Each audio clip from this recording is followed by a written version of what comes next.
What can 19-year-old Nick Natanui produce today at the home of football, the MCG? He may have only had 3 kicks last week, but boy, they were 3 big ones. A trio of match-winning goals, and Natanui arrived on the AFL scene in a big, big way in just his second game.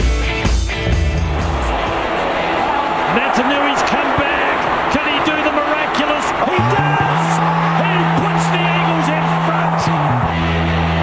Danger here. Natanui kicks another. And he's just about got the Eagles there. All Hawthorn here. Murphy, muck that one up. Natanui's away. Back to Robertson. There was Murphy. Natanui away. Runs to 45. And he dribbles one through. This teenager has lit up Sylvia in the last quarter. And out come the West Coast, unfortunately with the Rip banner confronting them. They've lost their last 17 matches on the road. A horrific record. Is today the day against the bottom of the ladder Demons that they end that horrible run of outs? As I say, hello and welcome to the MCG. It's Melbourne versus West Coast, and Malcolm Blight, you must be excited about this young man with Fijian heritage. He's right up your alley, I reckon, Nick Natanui. Yes, Stephen. Look, there was recovery for 196 centimetres just to get down on the ground as he did in that last quarter last week. I know he didn't get a lot of the ball. He just needs to put himself in the action more, and I think we're going to see some more specials. Physically, he's looking good already, isn't he? He's a beautiful looking athlete, isn't he? Yes, I agree. It is going to be some excitement watching him. Well, the Demons out there last on the ladder, just the one win in season 2009. That was the jumper Jim Steins waved at his news conference on Thursday. His first ever jumper. They've put it in the middle. The captain, James McDonald, got the jumper.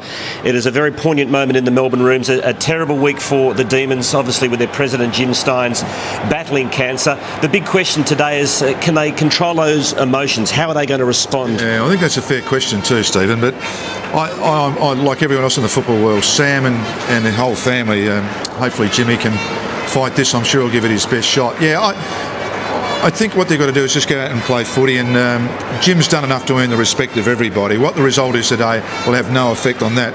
I think everyone just wishes him the best recovery possible. As the Demons make their way out, as a coach, how do you address a situation like that, Malcolm? Surely you acknowledge it. Surely, but it affects people in different ways, Stephen, as we watch Melbourne. Something very steely about them coming out today, isn't it? Look in their eyes. Yeah, it's almost like, you can actually go over the top with this as well. I mean, as a human being, we all approach it differently.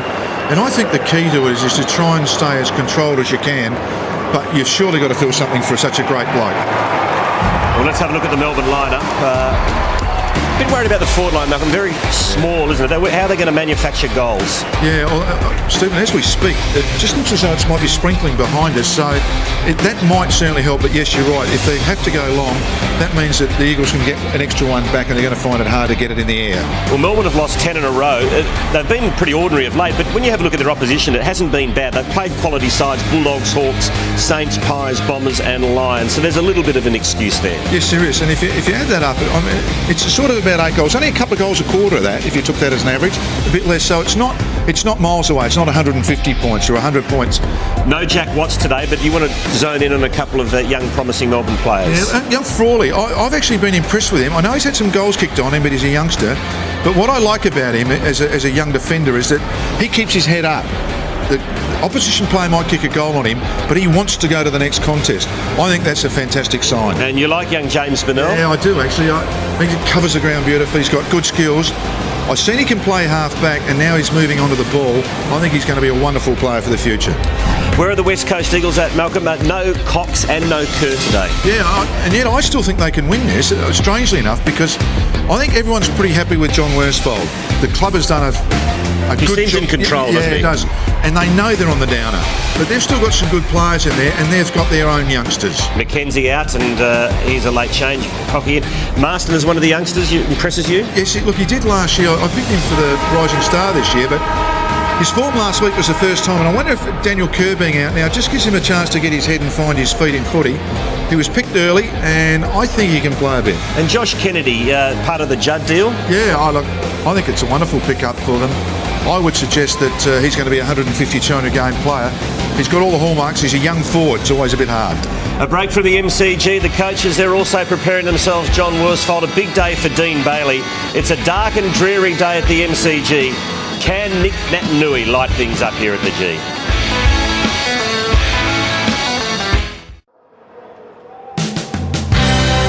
Welcome back to the MCG, and Melbourne fans implored to wear their jumpers this afternoon in support of their football club, and certainly heard it from Jim Steins a couple of days ago, and certainly many turning out in their football jumpers looking to support the Demons in what should be a big game for them. And there's the famous number 31 of Ron Barassi. Well, it's time now to welcome to the coverage for the first time this afternoon Essendon captain Matthew Lloyd. Matty, welcome along.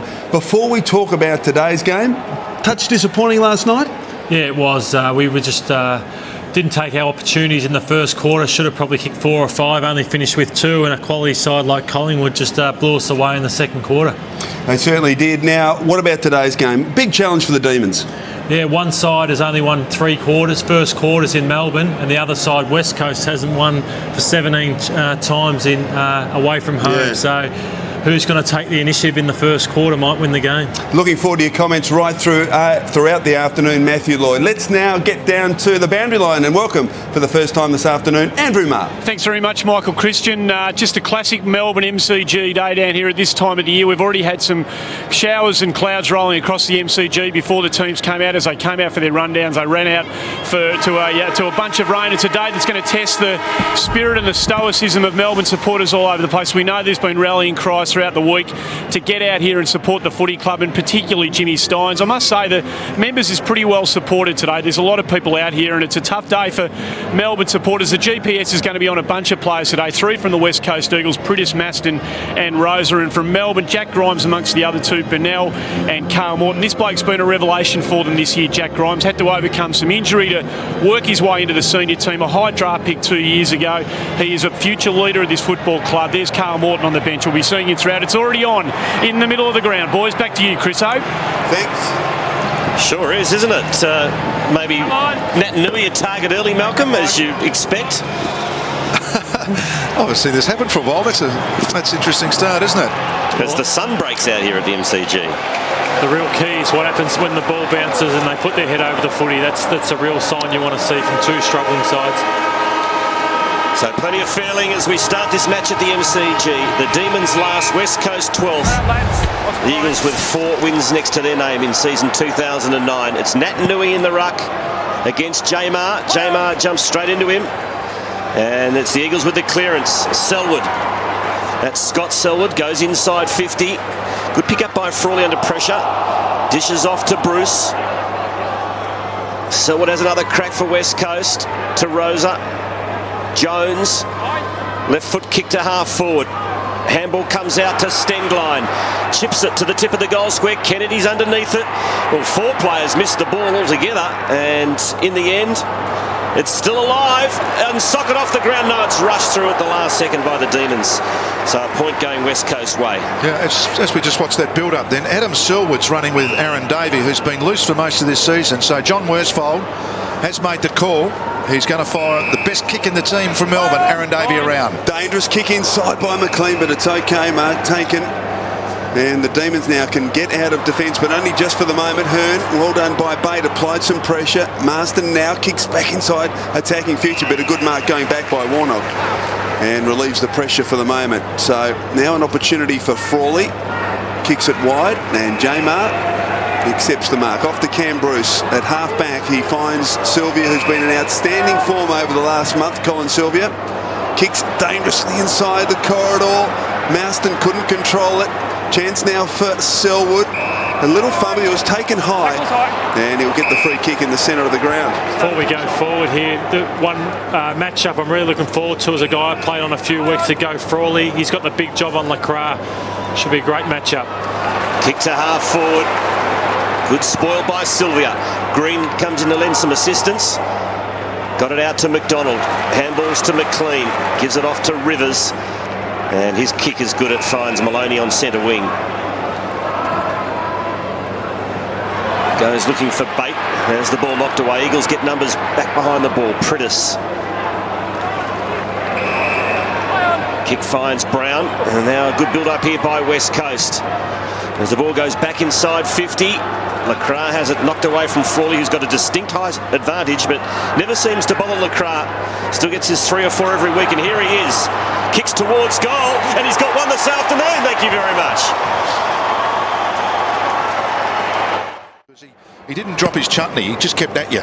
Okay, so back in the centre. Well done, Jamar. Wins it out. Lynch couldn't quite get an effective kick away. Chance now for Davey. Paddles to his own advantage. Then overruns it. Stenkline. Jones. He's crook. He's got a great handball. And Davey's able to mop up. That's a beautiful kick. And the mark's taken by the captain. McDonald. High towards half forward. Gee, West Coast have got the numbers there. It was like 5 on 2. And Hearn marks comfortably. And it was well done by Glass. Just subtly nudged Robertson out of the contest. Oh dear. Dodgy old handball. Rose is in there. Can he make up for Emily's mistake? No, umpire will bounce. 35 out from the Demons' goals. We go down to Andy Marr. The Eagles are already in trouble. Adam Selwood's come off the ground, limped off. Looks like he's got a knee, calf or groin. They're working on anywhere below the knee. And also Brent Jones has just come off. He doesn't look terribly good either for the Eagles. So they're down 2 players potentially straight away. Crunching tackle on Lynch. Ball comes to Jamar, too slow. Tackled by Brown. Jenner throws his body at the ball, and another bounce, 35 out from the Demons' goal. Good hard stuff. Melbourne have only won 3 first quarters this whole season, and they're down 10-3 in contested footy. So if they're to get better at that stat and win a quarter, they've got to start winning some hard footy. Petterd, third man up, wins it down. Oh, gee, it's tight and tough. Free kick to Melbourne. It'll go to Petterd, and he'll kick from 35 metres directly in front. Good attack on the ball and was taken crudely. And as we look at it again, at the head down. Well, I've seen 98 of those this year, and 97 haven't been paid a free kick. You're very lucky he was, and this is a massive kick because I reckon this is the area on the ground they struggle. Blokes who can kick multiple goals. Well, he's kicked 7-4 from set shots so far in the season. And he's now kicked 8-4. Melbourne on the board at the G. Now, a bit of a blue after the goal was scored. I think the free kick's against Sylvia. It's going to West Coast in the middle of the ground. It's what really frustrates me, guys who are willing to push and shove. Colin Sylvia, what we want to see is him win some hard footy and put his head over the ball, not give away silly free kicks. Lynch thumps it inside 50, looking for Natanui. Couldn't quite find him. Lacroix, good hands. Marston fired out the handball to Butler, who kicks the goal.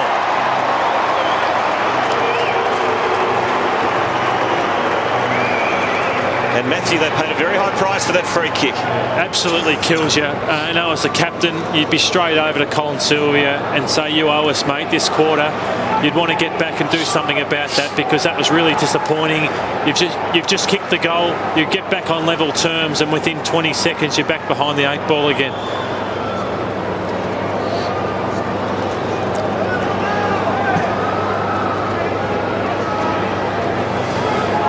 As captain of a side, I'd be straight over to Colin Sylvia on that occasion. That's just undisciplined play. You get back on level terms and you're behind the 8 ball within 15, 20 seconds. I'd be asking for a big turn from Sylvia. So back in the centre, Jamar taken by Maloney. Hacks it inside, attacking 50. Hearn with an opportunity. Well done. Handball off the glass now. Weaponda.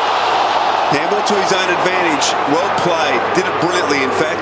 And the short kick's effective. Mark taken by Lynch on centre wing. That's interesting, man. If you said that, how would one of your teammates react if you gave him a bit of a serve like that? I reckon you've got to know your teammates, but I'd be filthy on that. But some handle it better than others. But I think he's one he's been in great form this year, and I think he's just about being one of their only positives. So you'd hope he'd respond pretty well. Okay, so a boundary throw in. He's averaged 27 disposals since round 8, Colin Sylvia. Been in great form. Maloney again getting involved. McDonald, wild old handball. Fortuitously lands with Bruce. Maloney again across the ground now. It opens up here for Brad Green. He can run. Opportunity. Pretty open forward line for the D's. He's got a bit of toe, Brad Green. He can go all the way here. Runs to 45. Drop punt is a wobbler, but it's a goal.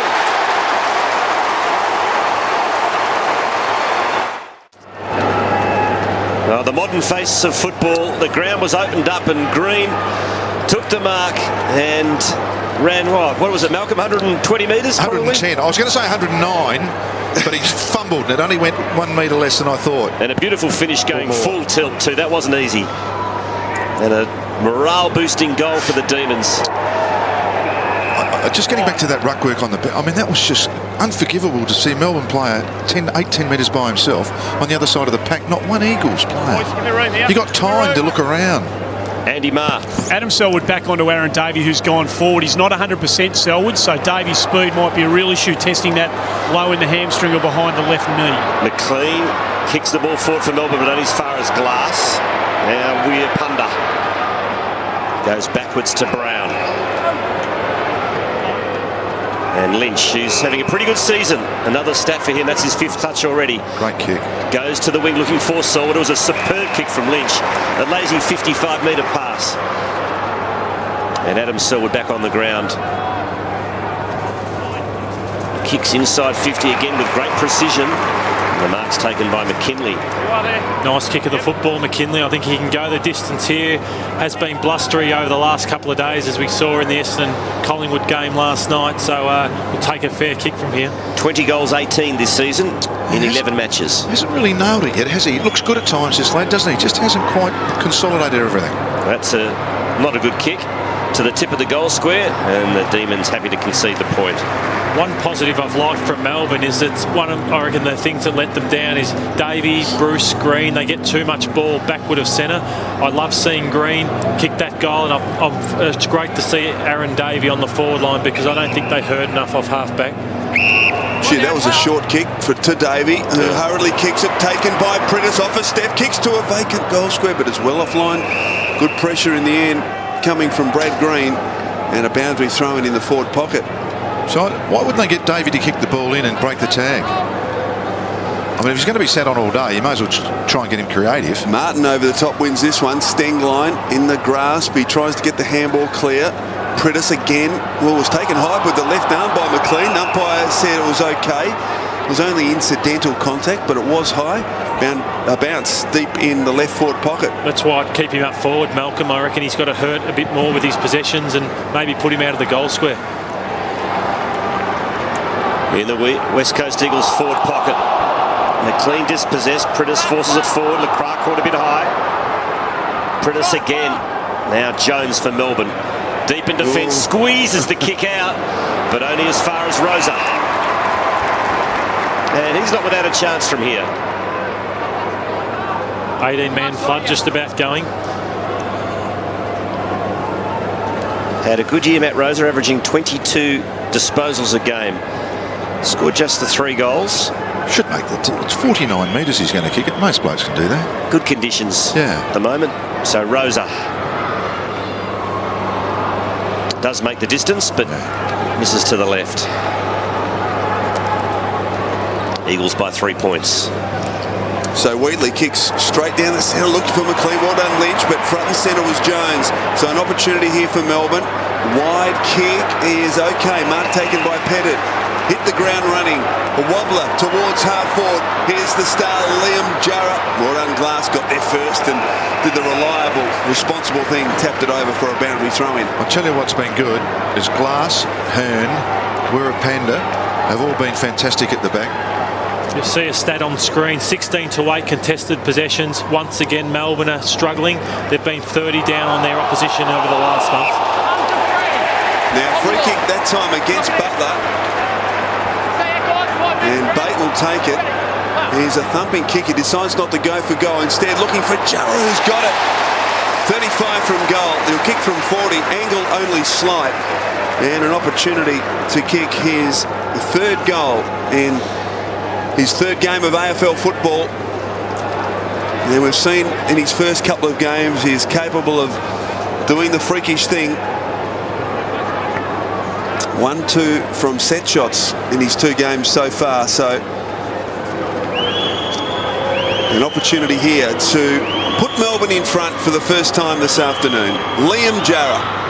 Nice kick off the boot. He's gold.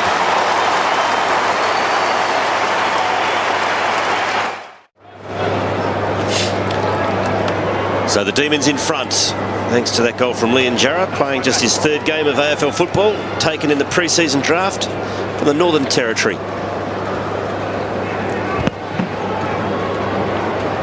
Down in the middle, good hard body work from Jamar.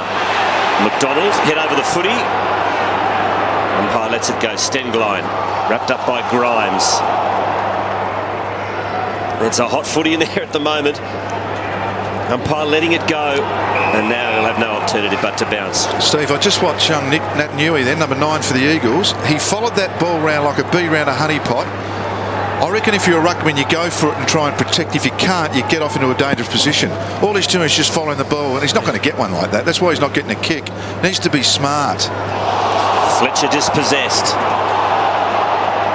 Davey fired out the handball, but it was unsuccessful. Selwood to Spanger to Embley. And the Eagles work it to half forward. Kennedy can't control it. McLean off to Bruce. Now Wheatley playing game number 1 for the season. As gives it back to Bruce, who puts it inside 50 and nicely delivered to Petterd, who's already got a goal next to his name. Wants to give it off, and he does to Robertson. Made the point earlier about Bruce Green and Aaron Davey getting their ball more forward to centre. They probably haven't been able to because their teams are down by 10, 12 goals most weeks. This is a week I reckon they've got to take a stand and be dominant forward of centre. So Melbourne's 4th. It's home.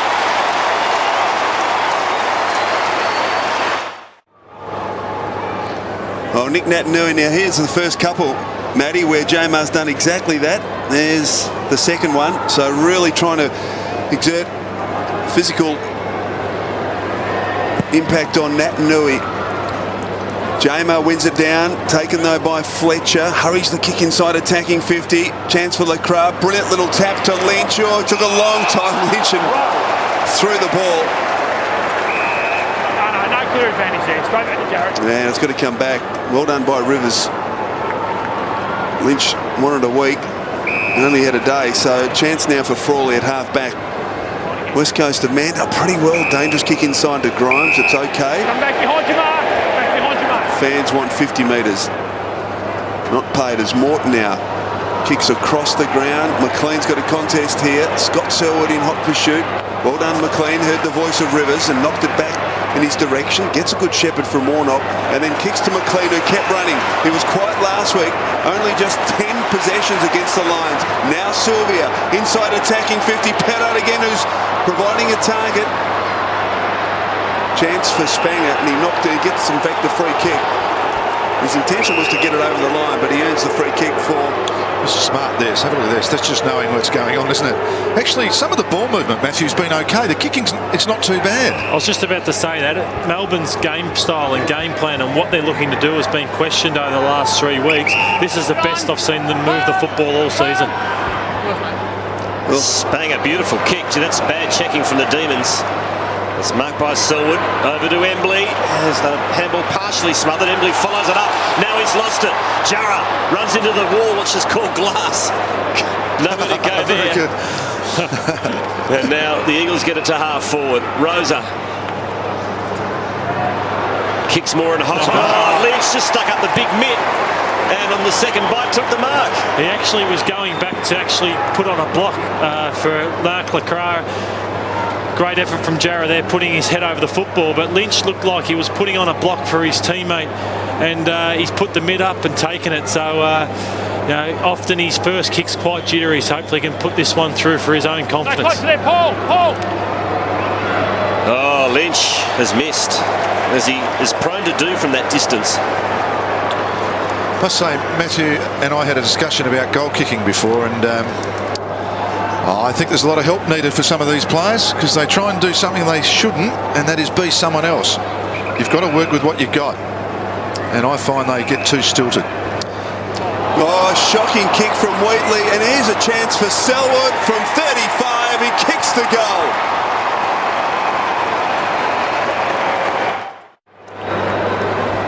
Well, another incident as the ball was being taken back to the centre, this time against Davey, and not only is it a free kick inside West Coast attacking 50, which could result in their second goal from an example like this, Davey has had his number taken for striking. Selwood's man quarters, and after Selwood kicked that goal, the West Coast Eagles went straight up to him. Marston has the ping at the goals, and it's way offline.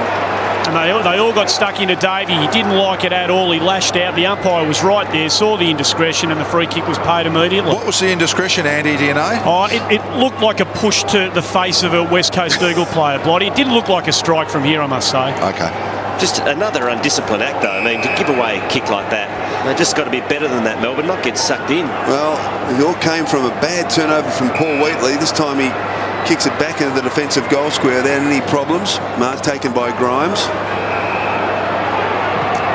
Now Frawley, he's coughed it up. Chance now for Pritter, 60 from goal. Kicks it back towards Lacroix over his head, and Wheatley's content just to Spoke too run soon it over. about the kicking, Matthew. Yeah, I was just going to say, I just, from a mistake by Wheatley, I just don't want them to go in their shell and go away from the way they've started. Yeah, Prittis has had 2 chances, though, and really has made some bad decisions with his kick. High tackle on Adam Selwood, surely a free kick. Yeah, it's there. Let go, you've got the free kick. Against Jamar. And just a few moments of undisciplined play by Melbourne, coupled with a couple of shocking turnovers, and they've given up a 9-point advantage in cruise control, and West Coast will hit the lead here. Yeah, I mean, Ricky Petterd got one early for the first goal for Melbourne. This one was twice as much a free kick. Why would anyone be crook on it? So here he is, Selwood for a goal, just 20 metres out. He pops it through. West Coast back in front.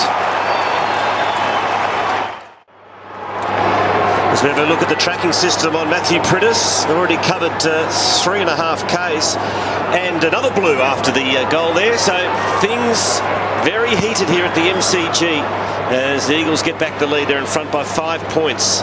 But plenty of spite in this match. Stakes are high despite the positions on the ladder. Last versus 12th. Tell you what you saw then, Malcolm, in that little incident after the last goal was Nick Nagnui was the first bloke in there, and he didn't look out of place at all, pushing bodies around with some senior blokes. Pushing's okay, I suppose, isn't it? Oh, beautiful tap to Davey, who's away, no one home, so he kicks long, hopes for a nice bounce. Petterd gets there first, has a fresh airy, staying down is Robertson. Well, that was more good luck than good management, but he'll take it. 2 goals to Robertson. Yeah, they say good luck on the footy field. Usually about hard work and opportunity, and I guess if you keep chasing, something's going to happen. Both the Eagles players made a decision to tackle, and sometimes gang tackling, as everyone calls it, everyone says it's a good thing. I reckon it's a dumb thing. If you get one good tackle, you only need one to tackle. Anyhow, talking about that push, Andy, we were talking before with free kicks and that, providing you're not pushing in the face or in the neck, and a little niggle's okay, isn't it? It's just a bit of manliness. Nainui's still yet to have a possession either, Malcolm, so hopefully he can get one up forward and put a goal on the scoreboard. Okay, West Coast 4-5. They've only been inside their attacking 50 10 times. Now make it 11. They've scored 9 times. Bounces off the chest of Bruce or Bennell. Under pressure at ground level. Cocky fighting hard. He's well tackled by Rivers, and a bounce 40 metres from the West Coast goal. Aaron Davey needed to get that centre break and set up a goal, because Adam Selwood has actually kicked 2 goals and had 5 possessions on him, and hit outs. Melbourne absolutely dominating with really no experience ruckman without Cox. And to advantage, it's 6-0 in favour. The D's, so an opportunity here. Carried forward in the tackle, was cocky, and he's fighting on hard at ground level, but the umpire, the free kick to Melbourne. Plucked that from somewhere to Nathan Jones. Bennell, now Bruce. Casual bounce from halfback, gets a good shepherd. Came from Rivers as he kicks long. Beautiful kick this time, just in front of Wheatley. Couldn't quite get there. He's got a better couple here, Paul Wheatley. No support whatsoever. He was outnumbered 3 on 1. And well done, Hearn. Committed himself and across the ground. And now the West Coast away. Beautifully done, Shannon Hearn. Embley drills it long. McKinley's one out with his opponent in Grimes. They both keep their feet. Well done, Grimes. Terrific stuff from the youngster. Beautifully played. Needs some support here. And he finds it in McLean. So Melbourne get out of trouble. Sylvia to Jones. Back to Sylvia. He kicks the pass to half forward to Robertson. And he's taken the mark on the second bite. You want to get it moving quickly. Petterd's got his opponent one out, but Robertson, geez, just a 50-50. You like the odds, but he decides to go short to Bate instead. That was clearly kicking in quick, one-on-one, wasn't it? He's got a height advantage, Petterd, over Whitpunder, so it's a real advantage for him up there. Yeah, they were 40 metres clear, both of them. Yep. I mean, it was a certain. How'd you like that, Matthew? One out and went to the goal square, 40 metres nowhere. Hey? You dream of those things. Don't you? Yeah. Anyway, Bate has the football. He's right on 50. Gives it a good go. It's home.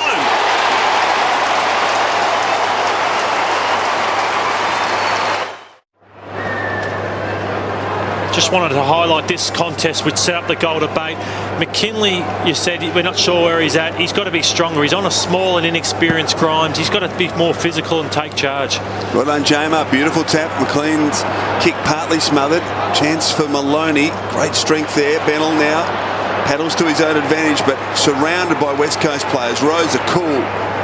Fletcher on his non-dominant side, so decides to handball. Ebert loops it over the top. Stengline looking for options. Decides to just bang it long towards the goal square. Big mark getting back by Jamar. Having a good first quarter as Jamar dishes off to Wheatley, whose kick just finds Sylvia. I hope Jamar was watching Josh Fraser last night. I saw him take charge against a young ruckman. I think this is his biggest opportunity to have the day of his life and set the tone for his career, Mark Jamar. Bruce kicks long. Petterd one out again with Whitpunder. Good one-on-one contest, yeah. Petterd got bowled over by Glass. Now Hearn kicks back in the middle to Stengline. Got the kind bounce. Now he's tackled by Wheatley, keeps the footy going forward. Kennedy against Morton. Clever little toe poke by Morton. Now Green. He's run down as a free kick though. And what's happened here? Yeah, it's behind play. One of the umpires in the back pocket has reported a Melbourne player. I can't pick him up from here. It might be Petterd. I think he may have abused him quarters, and the umpire blew the whistle straight away. He's reported Petterd for abusive language and has paid the free kick down the field. Another undisciplined act from the Demons. Maloney at half-back for Melbourne, chips back into the middle and finds Robertson.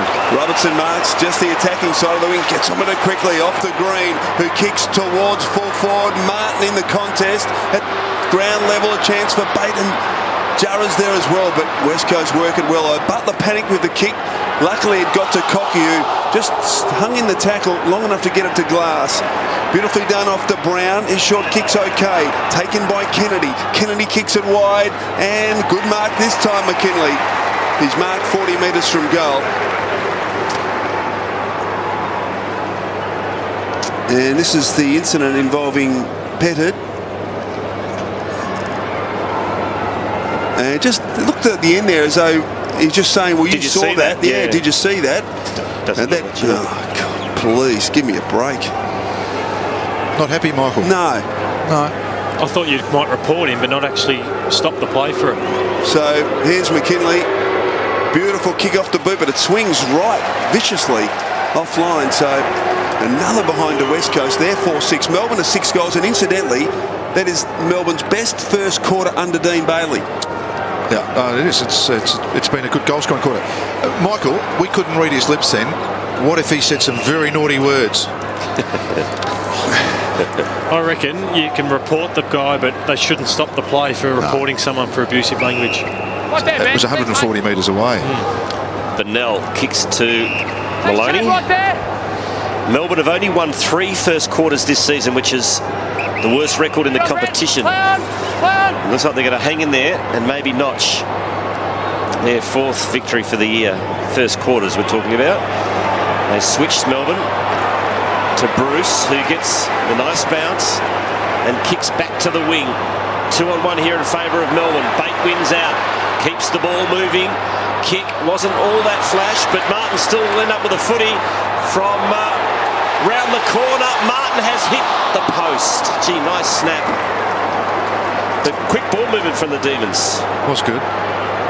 Really using the corridor well at Melbourne. They're just got to get caught on the rebound. At quarter time, no mark to Bate. He wants to claim it, but umpire said no. And Melbourne do win the first quarter in what was a spiteful first quarter at times. And it's the Demons leading 37 to the Eagles 30. It was fantastic. I absolutely love this quarter. You didn't know what you were going to get coming into this game, but we've had everything. We've had physicality, we've had off-the-ball incidents, both teams desperate for a win, and couple of reports. Yeah, reports. So Melbourne, while they've been undisciplined at times, isn't it been great to see them play with spirit? Emotions running high in the MCG. The Demons lead the Eagles at quarter time by 7 points.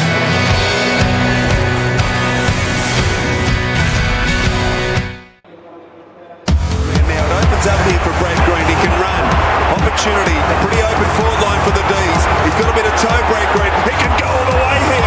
Runs to 45. Drop punt is a wobbler, but it's a goal. That was the best goal of the first quarter. We had 10 of them. It was a very entertaining first quarter. It's Melbourne 6-1, leading the Eagles 4-6. Bruce 9 touches for the Demons. Hearn leads the way for the West Coast with 7 disposals. Let's have a look at the Powerade performance gauge. And Matt Rosa and Matt Prittis have both notched up 4.5 kilometres already. Carl Morton up to 3.8, hitting a top speed of 27 kilometres an hour.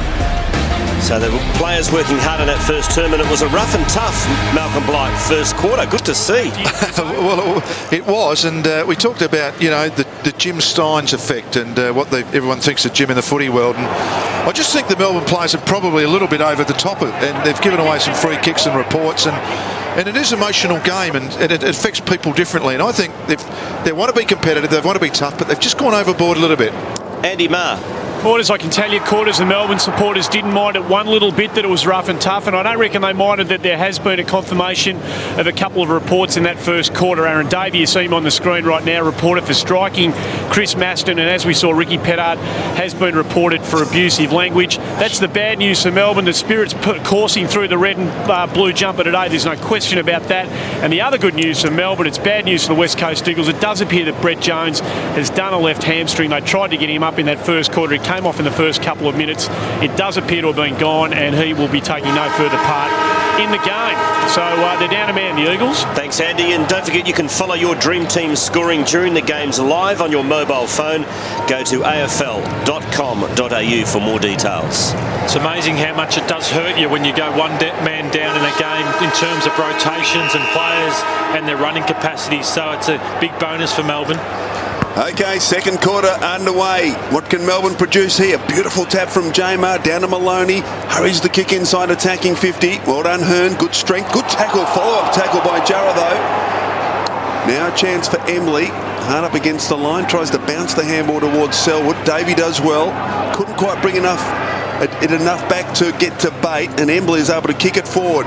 Grimes overruns it, lets McKinley in here. McKinley with an arrogant bounce, runs to 45, kick on its way, and well done, getting back is Rivers. One behind to West Coast.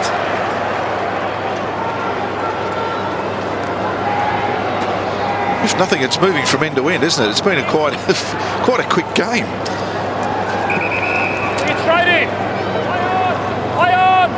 Demons lead by a goal. Rivers sets himself, can't quite take the mark. And McLean's handball goes over the line. Yeah, both teams, I reckon, have got nothing to lose, Malcolm. I reckon they've just got to show their fans and supporters what they've got, what young talent they've got, and hopefully the rest of the game start is like the first quarter. Yep. No touches yet for Nick Natanui. Cocky got it over to Rosa.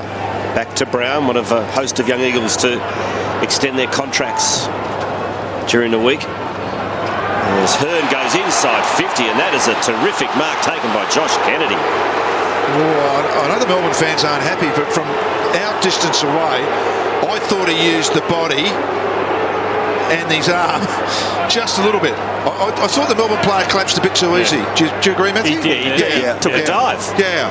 And that is a a poor matchup. Grimes on Kennedy, you'd get it in all day long. And what a beautiful kick from Hearn to the favoured side. Josh Kennedy from 45 metres out. Levels the scores.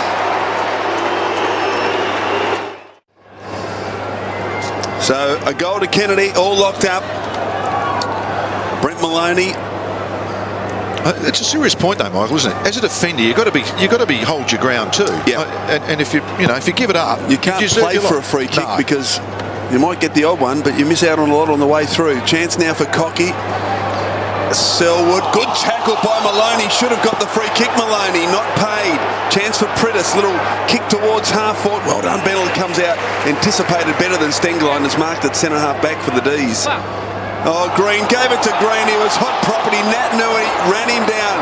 Now Lacroix from 50. Outside of the boot kick towards Stenglein. Good tackle on him by Green. He pounced like a panther, Nat Nui. His closing speed was amazing there. He hasn't had a touch yet, but he's laid 2 tackles. Maybe he's just waiting till the last quarter again to get his first touch. So might be a last quarter specialist. No, I don't want to. I want to watch him play now. Well, you're going to watch. I don't want to wait till midnight. He's contesting this ruck contest. It was a beautiful tap towards Cocky. Warnock going nowhere. In fact, Lacroix in his back. No free kick though. The umpire decides to bounce 45 metres from the West Coast goal as Chad Fletcher warms up.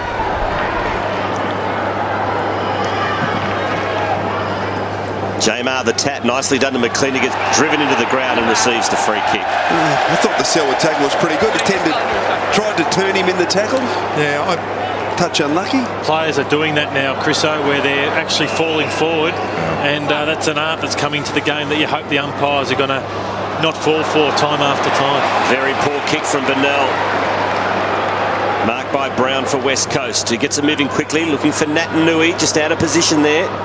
Stays down. Selwood overran it. Now picked up by McLean. Another skill error from Melbourne. Embley tackled when he didn't have it. Lynch.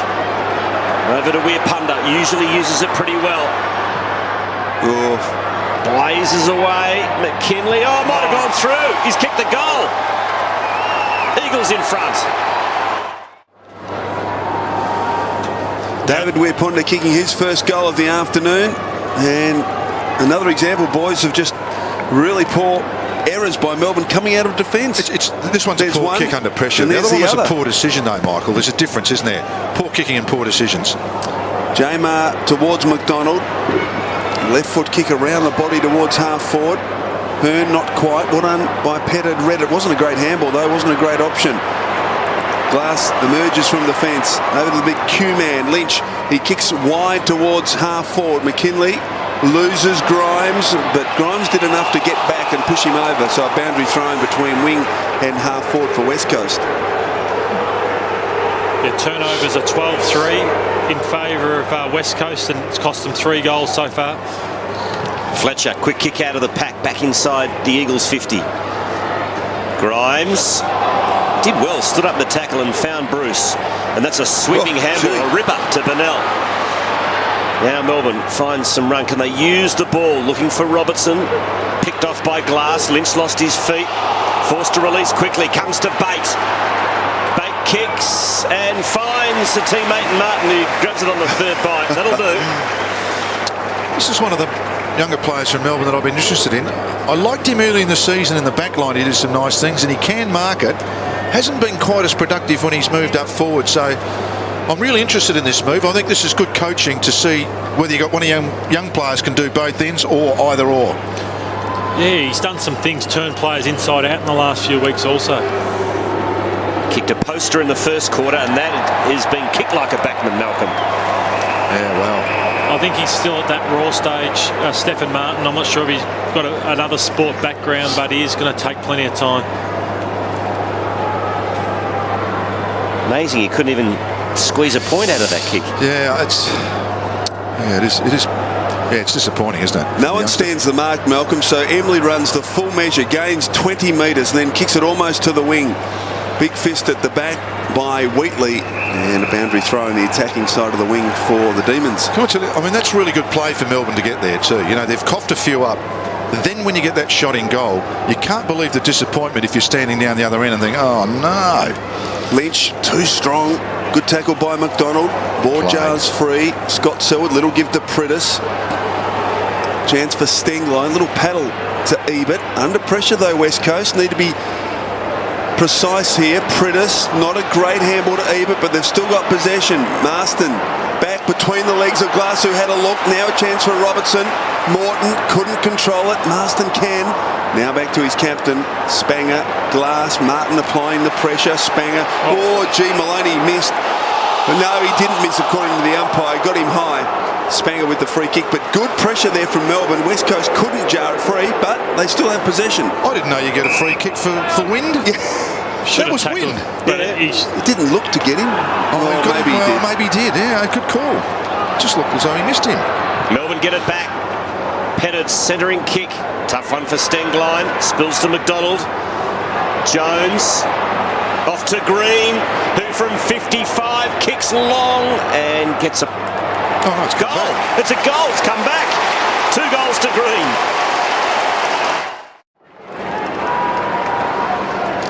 Second goal to Brad Green as we look at it again from outside 50. And you're right, Quarters. It swung back at the last second. Well done, Jamar. Another tap out. Lynch around the body towards half forward. Ball bounces free.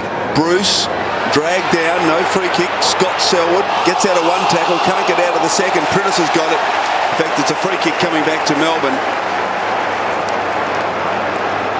And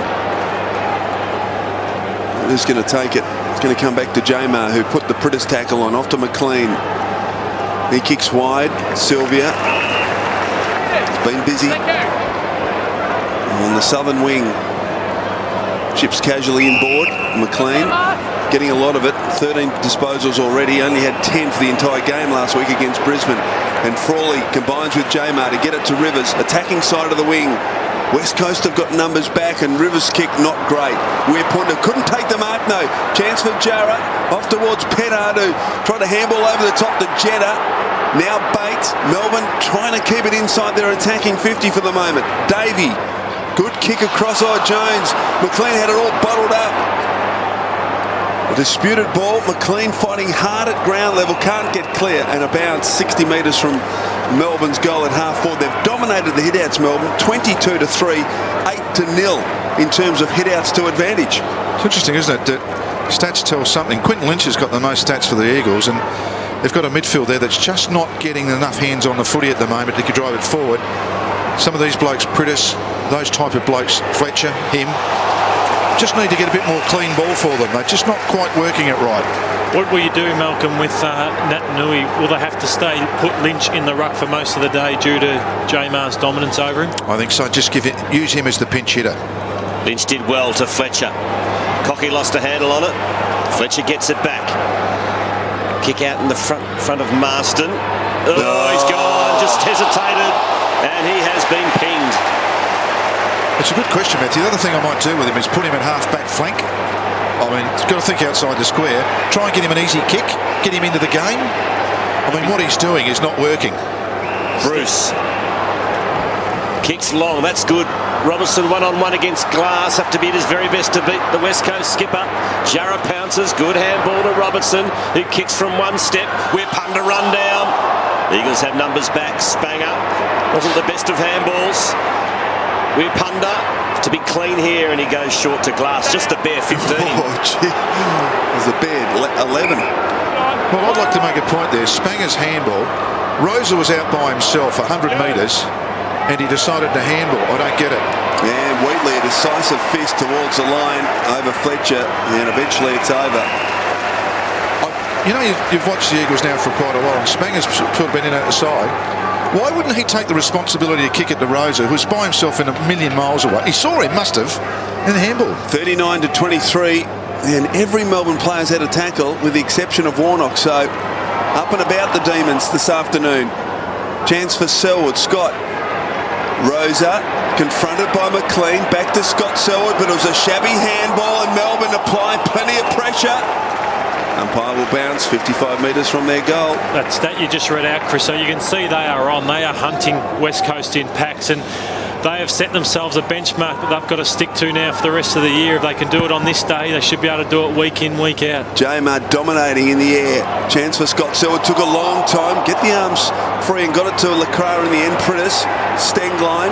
Adam Selwood hurriedly kicks towards half forward. Warnock with an opportunity, needs to charge it, and he does. Takes Kennedy with him. The handball wasn't great though to Jones. McKinley. Warnock gets a second opportunity. And this time he finds Bruce at half-back. Good, strong, aggressive play from Warnock.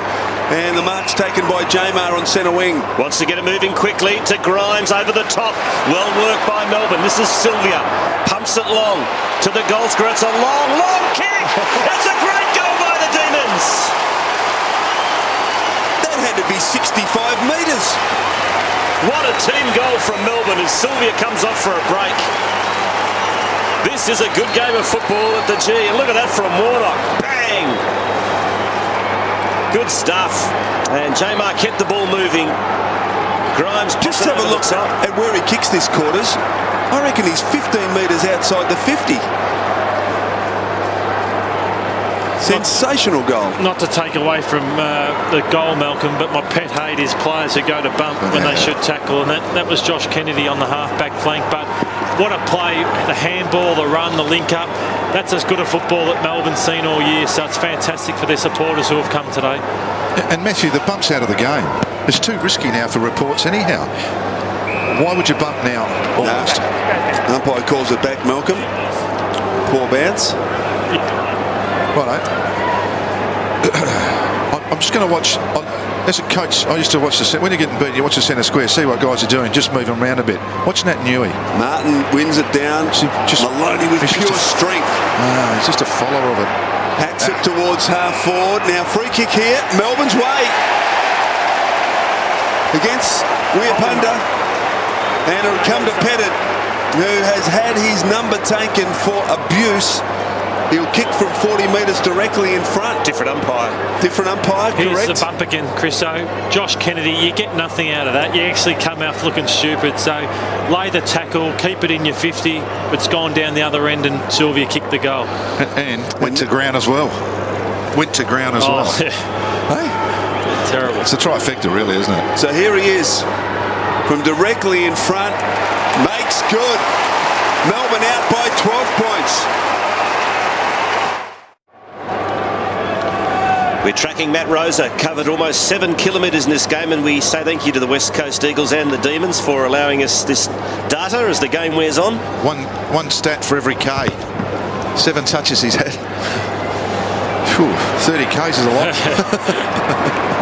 McDonald kicks to half forward. Robertson doing his bit. Kicked a couple of goals. Wheels onto the right boot. Kicks to Bates, and he's got it. And that could almost be 50 metres. He dragged him down after he took the mark. Umpire gives him the benefit of the doubt. Fair enough too. This centre square work, without looking at the stats, they've just been beaten easily when they've got beaten, and that's the key. All of a sudden you get forwards free, one-on-one, Matt. Oh, it's a difference in the game. When this guy's their leading goal kicker with 17 for the year, he's a really underrated player. And we know he can get the distance from here. If he connects cleanly. Drop putt on its way. Never looked like missing. Melbourne lead by 3 goals.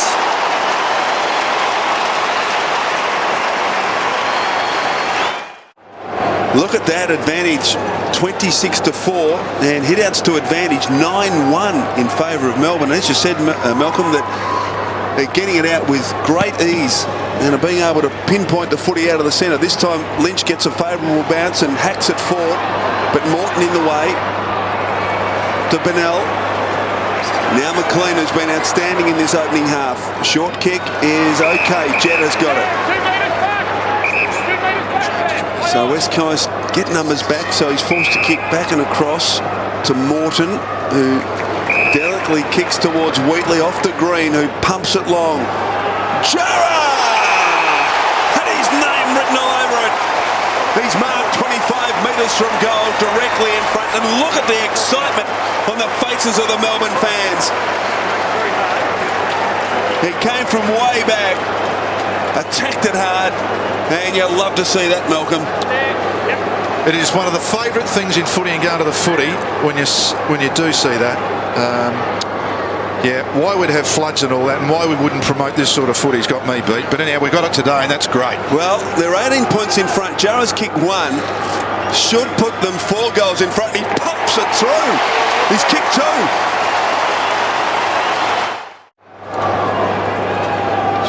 Two goals to Jurrah. Melbourne leads by 24 points. Kicked the last 5 goals in the game.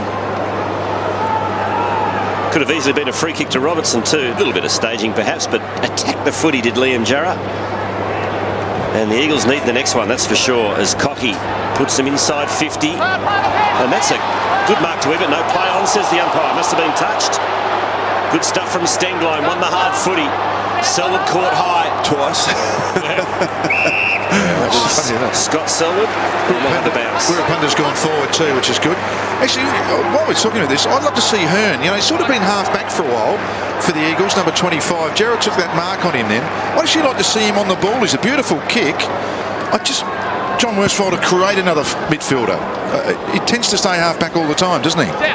Perfect time to try it, I think. Yeah.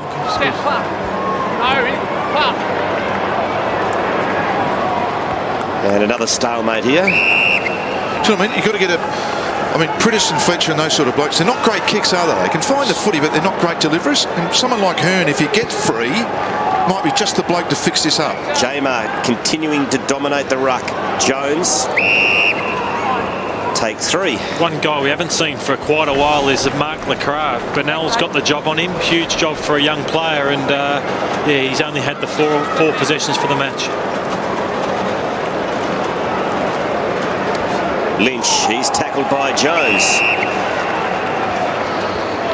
Lynch 13 disposals, which is best for the Eagles. McLean has 15 for the Demons. And Melbourne's tackle count up to 48 is a club record, best ever. As Rosa, for a first half, as Rosa hacks it forward, little fumble from Green. Now Jones has got to commit his body, and he does. Does he draw the free kick? No. And he's been pinged. It's fair enough, I thought. He dived on the ball, Matthew. Did you agree with that? Yeah, or he dived like he was injured or got shot or something. Now Ebert plays on quickly. Chance here for the West Coast. Fisted away. Marston from 20 metres kicks a goal. A much needed one for West Coast. So you reckon it's all right? I just thought the dive on was a great effort, but he does nothing whatsoever here. It's like he'd been injured and doesn't even attempt to get rid of the football. Look, I know, but I reckon he has 1.5 seconds or 2 seconds or something. I reckon they go too hard on that. You'd be dirty if you'd be dirty as hell. You would. Lynch fed it out. But the Demons get it back into centre square. McDonald just hacks it away towards the southern stand wing. And everyone can take a breather. Just under 6 minutes left in the half. Melbourne have worked so hard to edge this lead out. It's important for them to finish off the half and not let West Coast kick 3 or 4 here and lose the advantage they've got. It is, Chriso, and a fair few showers starting to come in, and will help Melbourne going in the second half if they can maintain this lead. Spanger can't control the footy.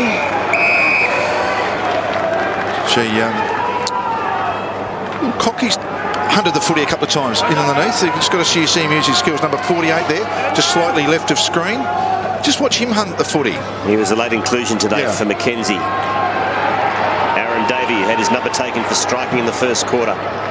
Kicks along the line and finds Jetta. Yep, umpire's paid it. And Jetta wastes no time, and he looks for and finds teammate in Liam Jurrah. That was well done by Jetta. Kept the ball moving quickly, and Jurrah can go back and line up for his third. Stephen, you're absolutely right. Watch this. This is classical football. I don't care in whatever era. That's what most good teams did, because they knew and trusted their forward line player was coming at them. Instinctive. Almost don't have to coach that. Butler too wouldn't be impressed with his effort on the mark. He was complaining to the umpire, and the quick roll on has given Jurrah this opportunity. You'd make a good coach, Matthew. Players complaining on the mark. Jurrah for his third. This one's not coming back. So it's Melbourne in front by 19 points. I reckon these conditions should help Melbourne, because I look at the West Coast forward line. It's Nat Nui, it's McKinley, and it's Lynch, Kennedy, and I just reckon they've got the smaller types in Bate, Jurrah, and those types who Robertson. The conditions should really suit them. Where Punda Lynch couldn't take the mark. Cocky. Disputed ball, not coming out, so a bounce. Point of the square, right half forward for the Demons. 19 points, Melbourne's advantage. Have a look at this. Lynch has got the most. Marston's sort of been in around the ball, so it's pretty Selwood sort of in the wing, and Emily at half back. And there's another one there, Hearn on 9. So their midfield's really not getting enough of the footy, clean footy that is. Fletcher off to Brown. Now Rosa in space all of a sudden. So he takes a couple of bounces and a third. Runs beyond the wing, gets a good shepherd from Brown. Kicks towards Nat Nui on a one-on-one. Warnock did well to apply the pressure, force it over, boundary throw in. 40 metres around from the West Coast goal. And Rivers just lets Nat Nui know that he's around. Nat Nui's had a couple of tackles, in fact 3, but hasn't touched the footy yet. Chance for Priddis, well wrapped up in a tackle by Green, and another ball up 25 metres from West Coast goal. You know, there's a famous line from John Kennedy. You'd be saying to Nat Nui if you're John Worsfold. I know he's only a younger player, but you'd be saying, just do something. do. Jamar just continues his domination. In fact, he's going up uncontested at the moment.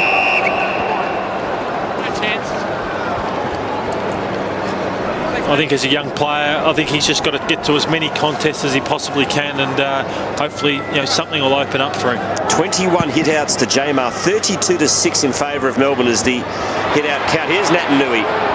Fed it out to Marston, who ducked the head. Umpire rightly calls play on. And you've got to be careful, Tom. I mean, young Jack Watts is in the same boat at Melbourne, isn't he? We tend to highlight the 1s and 2 players, but I mean, they're only kids, really. Fletcher from an impossible angle kicks a point. Yeah, the pressure now, Malcolm, on high draft picks is enormous from when I started, and these Watts and Nat Nui were picked 1 and 2, and they're so raw in their football development, so we do place a lot of pressure on them. Green to himself and then drives it long. Contest. Petterd the target. Well done, Butler got across. Weirpunda, Rosa, Spanger now. Just the attacking side of the wing. Kick run down by Maloney. Well played. Now a chance for the Demons. Bruce has got it. Can't control it. Well done, Butler. Scott Selwood. Well done, Bennell. Maloney. They're fighting hard, the Demons. And now it comes clear to Bruce. Oh, gee, mucked it up, Cameron Bruce. I think he tried to handball to Bennell, but Bennell ran to Shepherd. Spanger. Good tackle. What's the umpire going to do here? He's going to call for it. So a bounce between wing and half forward for the Demons. Michael, have a look at this, mate. This is we're just looking at some ruck work here. Watch Warnock keeping Nat Nui away from the ball. 37 on 9, the youngster.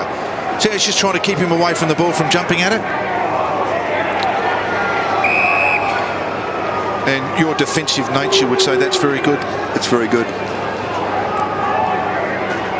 I remember statistics, 80 tackles we used to aim for, and Melbourne are up at 56, on track for 112 the way they're going, and that's enough to win your game of football in itself. Can I ask you a question? If you had no tackles and won by 100 points, what does the 80 tackles represent? It'd be impossible to win with no tackles. Oh, sorry, It means your opposition's not very good. That's exactly right. Be witches' hats. Bruce is all wrapped up. In fact, Matthew mentioned the tackle count, 56. It's up to 57 now. As we look at Jack Watts on screen, that is the best of any team in the first half this year. Jeez, that shows what a mindset can do. Whether it was Jim Steins, whether it's just that they're playing a team who they feel they are equal to, that's what they have to bring to the table week in, week out. And as their porters, they can't complain, win, lose or draw. No, I agree with that, but I think if you make your focus only tackling, you're going to run second to the ball a lot. I think there's a balance in anything you do in footy. I mean, we tend to grab one stat and blow it up a bit, and that's fine, but you've got to have a tackling mentality, but the mentality you want first is actually get the footy. Yeah, they've had the perfect balance, I reckon, today. Yep, no, that's... Cocky gives it to Marston. Kicks to half forward, and that's a good mark taken by Rosa. He plays on straight away, so the Eagles keep the ball moving. Stenglein into the pocket. Nat Nui got rid of his opponent. Just getting a fingertip on it was Grimes, and that was enough. Marston has another crack to Petterd. Handball wildly, only as far as Wheatley. He lost it. Rosa, he got tripped over. Nui now, good handball out. Marston went without it. Spanging out of trouble was Sylvia. Hot handball. Off the ball, there was a West Coast player put down. I think it was Sylvia put him down too. It was Ebert who got put down. And they remonstrate with Sylvia off the ball. And Melbourne have possession on the members' wing. McLean kicks to half forward. Robertson against Glass. And we'll have a throw in. Got a question for you, Malcolm. Do Melbourne now just slow the tempo down and go in with this 3-goal lead, or do they just go on the attack and try and get another one? No, I actually just think you play the game. And if you're in top, why not try and get on top more? So why not kick another one yourself? Ball to the back, Petterd. Oh, not a great handball. Glass in the way. Off to Spanger. Now Brown. Shares it with Petterd. Little spin around McDonald. Cocky. Back to Brown. So eventually they get clear. Ebert. Oh, Ebert's in all sorts of trouble. Play on the court. Gee, Melbourne are unlucky there, I reckon. And Ebert does well in the end to tie it up. So a bounce at half forward for Melbourne. 47 seconds left in the half. And Melbourne have worked hard to get to this 18-point advantage and maybe an opportunity to expand on it. That is a block. And I think it might have been against Sylvia there for not allowing Lynch to jump at the footy. Half-time can't come soon enough for Colin Sylvia, Chris. He's walking a very fine line out there at the moment. So Glass back to Brown, who from half-back kicks very wide. That's not a great kick. Bennell off to Jones. Oh, gee, confronted by Cocky, slipped over. Fletcher. 12 seconds left. Adam Selwood back to Fletcher. Not moving it quickly enough, West Coast. Marston back to Fletcher. They're going to run out of time. Good tackle from Sylvia. Hard and tough. Half time. Oh, Maloney went on after the siren with it, and it's back on here. Spanger and Maloney. Maloney put down Adam Selwood. And we've seen this 4 or 5 times this afternoon. Just some holding in there. Maloney is in the middle of that. As his West Coast opponents remonstrate with him, but looks as though it'll just break up without any further damage. But a half that's had it all. Let's have a look at that incident involving Sylvia. In fact, the player was Scott Selwood. Well, there's Ebert with some blood. It's a bottom right-hand corner. Just going to see it, and just have to have a widescreen TV to see that one. But it was bottom right-hand corner, and it was Colin Sylvia, the man involved, and a very, very physical and heated first half. And it is Melbourne in front by 18 points at the break. 11-2, plays 7-8, round 14 action at the MCG.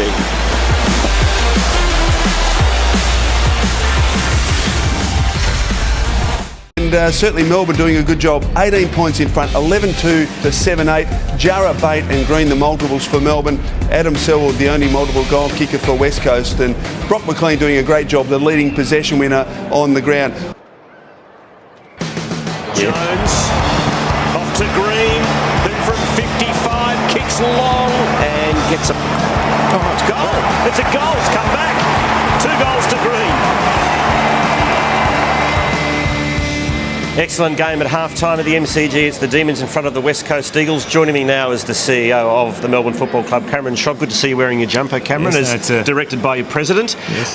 Let's go to the rooms before the game in a very poignant moment when Jimmy Stein's first jumper of the first year, the number 37 he wore, was in the middle of the player huddle. Can you talk us through what was going on?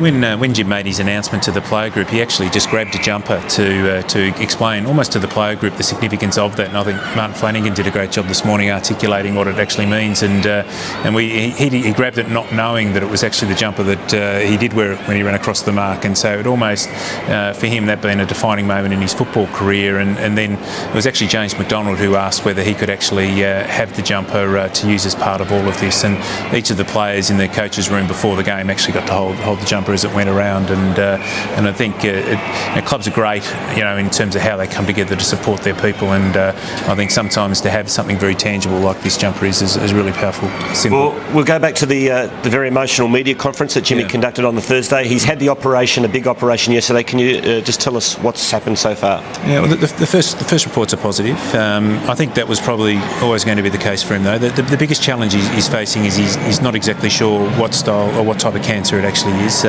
What they removed from him today will now be tested, and hopefully in the next week or so we'll get a much better indication from that point of view. And then when we get that, he then knows exactly what he's fighting, and I think that's probably where the most fear is in it for him, that he's not exactly sure what he's doing battle with. And I think his own description of it, by stepping back to give himself and his body time to heal, I think was probably the best description of where he's at. But he's in great frame of mind. Yes, you've got a message from Jimmy today. Yeah, he did. Great frame of mind. A good friend of his actually broke into his computer and downloaded every photo on it, and he woke up and his whole room was just full of family shots and shots of his close friends in and around him, and I know he got a great buzz out of that. And but he's in a really good frame of mind, and anyone who knows Jim, he's very much into the mind-body thing, and that's what makes this such a, everyone was so surprised. He's a guy who very much looks after his mental health as well as his physical health, and so I think he's as well equipped as anyone can be to fight this particular challenge. What sort of effect has it had? I know it's only early days, such as 48 hours since the news broke. What sort of effect has it had on the football club? It's hard to know, I think. I think when you hear news like that, I think the first instance is to sort of feel for the person, but also personalise it a bit. And even with a very young group of players, I wasn't sure how they'd respond. I wasn't sure how coaches would respond. So we didn't put any expectation on them in that regard. Jim, when you're with Jim, you walk away with this incredible confidence that he's in a good space, and so therefore we should be. But then he leaves the room, and you're left with your own thoughts a little bit. And so I think everyone's probably got their own response. Our clubs are great at coming together, and it certainly has done that. We're aware of where we're at as a club in terms of the young people, and we know that we weren't going to add another weight to all of this, but at the same time recognise that we want to be with Jim every step of the way as part of this challenge. And just quickly, how have you seen the club's year so far? Are you where you're at? Or you've been disappointing the last month? Yeah, we have been disappointing the last month. That's going to be part of it for us. We've also played teams in relatively good form as well. We're playing a much more competitive brand of footy today, and as a starting point, that's what we expect, and we'd hope to go on with it today.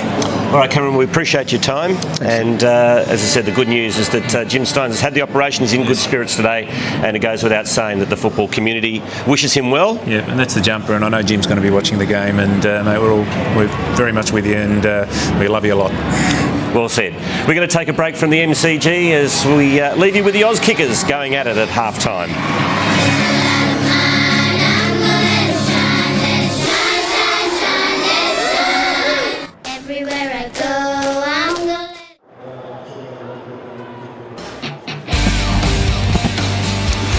It is the Demons by 18 points over the West Coast Eagles as the players prepare to get ready for the third quarter. Colin, Sylvia, an incident just before half-time with Scott Selwood. Wasn't really clearly captured by the cameras, just the bottom right-hand corner of the screen.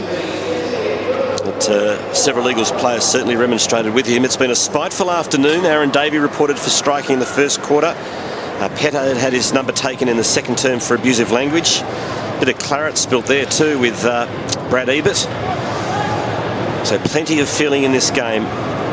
Colin, Sylvia, how have you assessed his afternoon? Malcolm, he's having his best season, I would say, so far. How have you seen him today?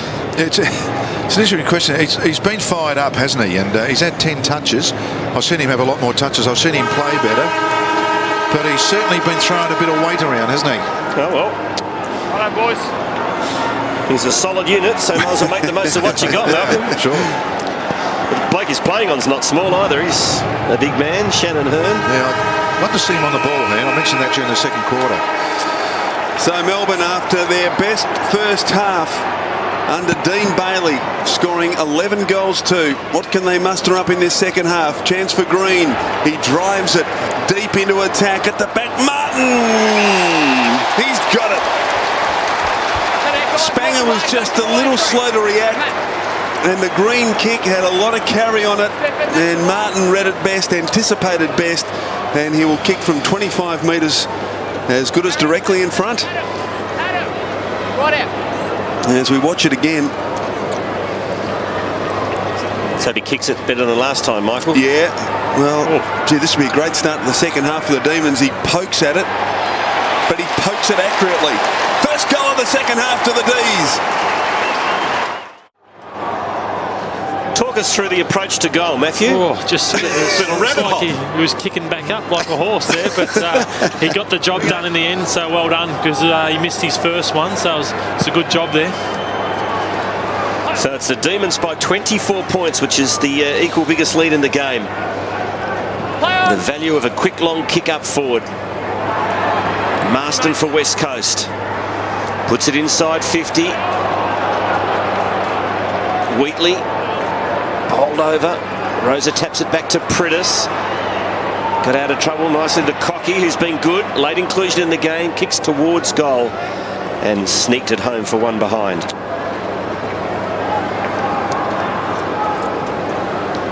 West Coast only have 2 goals out of McKinley, Kennedy and Lacroix, so they need a big lift out of one of those guys. Maybe one of them has to kick 5 goals for them to win this game. Grimes in the back pocket. Yeah, they've got to get some more ball out the midfield. They get some better ball, Matthew. I mean, the blokes aren't in great form, but geez, some of their stuff from the midfield's been terrible, I reckon. No Cox, no Kerr today. Finds Wheatley, who kicks towards half-back. Big fist from Brown. Taken by James McDonald, off to Bate. Look out, good pressure this time by the Eagles. Cocky, Stengline, floats it towards Lacroix. Couldn't take the mark. Frawley did very well. Adam Selwood, Petterd, ineffective kick. Good pressure coming from Bruce. Maloney coughs it up. Lacroix almost threw it out to Ebert, who gets onto his right boot from 20 metres and sprays it across the face. Scrapes in for a behind. So second behind of the quarter to West Coast. The margin 22 points. So, 12-2 to 7-10. There we go. That's 17 shots to 14. Indicative of the game, probably not. I mean, Melbourne have been a bit slicker, but they're just not getting enough clean ball. They've handballed twice as much as they've kicked today, the Eagles. It's been a lot of handball. And they're inside 50s, which surprised me. 29 to 12 in favour of the Eagles. So I wouldn't have thought that just by watching the game. Yeah, 22, yeah. Something that I think the Demons need to work on, Malcolm, is their set plays from behind. So don't seem to be able to work the ball out too well.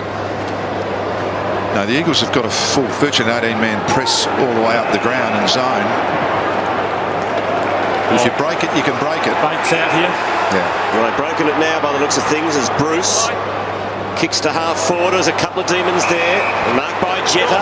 Oh, look at this. All by himself is Robertson, and he takes the mark. Rupunda tried his best, but Robertson all by himself in the goal square, and he's taken the mark directly in front, 20 out, and this will really make it hard for West Coast. It'll be out to a 28-point buffer. Blighty, no idea what happened then, but it was extraordinary down here. Robertson was on his own. They had a mismatch down to the forward line. They had a spare forward for about 3 minutes, Melbourne. No West Coast player dropped back to pick up the spare Melbourne player then. 3 to Robertson. It is true, isn't it? The 18-man zone and the transition play, as Andy calls it, can create some problems if you get through the zone. No question about that, and that's exactly what Melbourne are able to do there. Robertson kicked his 3rd goal. Back in the centre, McLean, handball off to Jones. Gee, I favour just a kick as far as you can there, Malcolm. He decided to handball, and eventually they turn it over, although Hearn fumbled. Back to Sylvia. Little kick around the body. James McDonald's got it. Sweeping handball over the top. Petterd with a bounce, if you don't mind. Runs to 35 and kicks it behind. Gee, that would have been... could have set the Melbourne fans alight if he had have nailed that. Missed to the right. I think Andy Marr's point, you're spot on. Players do get out the back if it's a good kick in and you can work your way down the ground. West Coast are doing the opposite. Melbourne are, sorry. They just stick on their deep forwards. Don't let them get any free balls over the back. Hearn thumps it into the middle of the ground. All of a sudden West Coast got it at half forward. They need the next goal. Melbourne almost in front by 5 goals. Socket off the ground by McKinley. Here's Lacroix. Forced to handball blindly, and now Melbourne get it back. Jones to Grimes, quick hands, couldn't find a teammate. Petterd Handball's back to Rosa, who kicks to the tip of the goal square, and that's a free kick to Melbourne, surely, against the cramp. I didn't pay it, but the Demons come away with the football anyway. Frawley, not the best of kicks. It's a sloppy game at the moment. Priddis over the top to Stengline, centering kick, but it's marked by Wheatley. This is the team, the Eagles, isn't it? It's lost 17 in a row on the road. They are. And beat Hawthorn last week. Yeah, they did indeed. Jetta can't control it. Selwood held a long time in the tackle. Scott then just pokes it over for a boundary throw-in. Doesn't say much for Hawthorn's form, does it? No. Did I hear John Worsfold talk about, it's psychological travelling? It is tougher, there's no doubt. It's purely mental, nothing physical. Yeah, look, it is. It is tough to, to keep hopping on planes, but it is chalk and cheese what they're doing at the moment, isn't it? Home and away. So Fletcher over the top. Emily, disciplined kick to the top of the goal square. Kennedy a chance. Well, he couldn't take the mark. LeCras doesn't miss from here, and he's kicked a valuable goal for West Coast.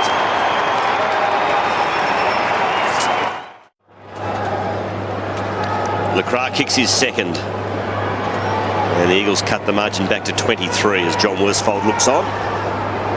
Nat Nui off the interchange bench and straight into the ruck against Jamar. Didn't even contest it near Nat Nui. Kick out by Maloney towards Robertson, who kept his feet. Robertson's got it, decides not to handball, just blazed away into the pocket. Martin against Spanger. Wirpunda comes in to lend some help. Martin did well, got rid of Wirpunda. And there is Petterd. And he's gained tackle and will have a bounce in the forward pocket. Settle now. Let's go, let's play the footy. So, a bounce. Melbourne deep into attack. Nat Nui beaten by Martin, taken by Butler. Off to Brown, who kicks hurriedly towards Kennedy, and he gets a free kick, Kennedy, for a hold against Rivers. You had his jumper, Jared. There's the explanation. Just wanted to highlight the ruck tap out. Malcolm, he's not even getting the opportunity to jump. He seems worried that Jamar's jumping into him. What should he try something different, or just get aggressive and be willing to cop a knock? I hate to say this, but he's got a one-trick pony. All he's learnt now is to jump up high, and he's been better than the kids. He's playing against men now. He actually learned some tricks.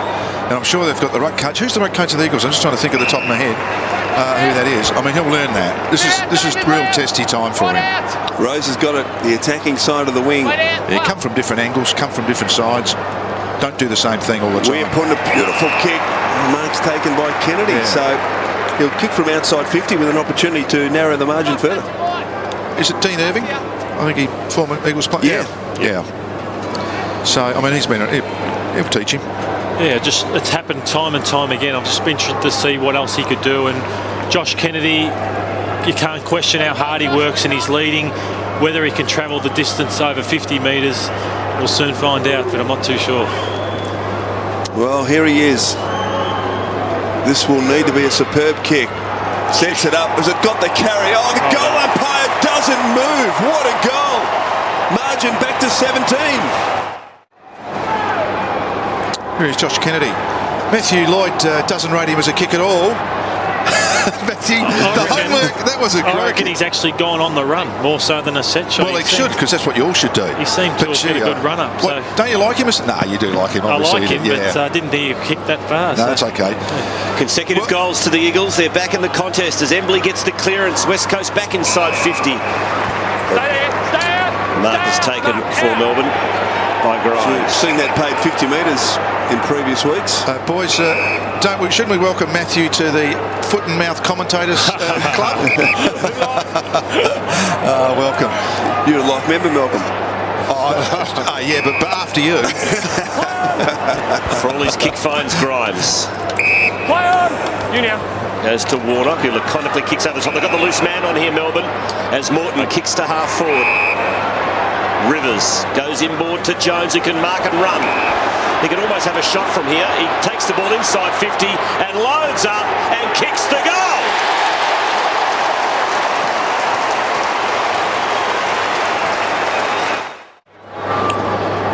What a goal from Nathan Jones, and just engaged there in the discussion inside the centre square, but just casting an eye to the big screen just to check out his work.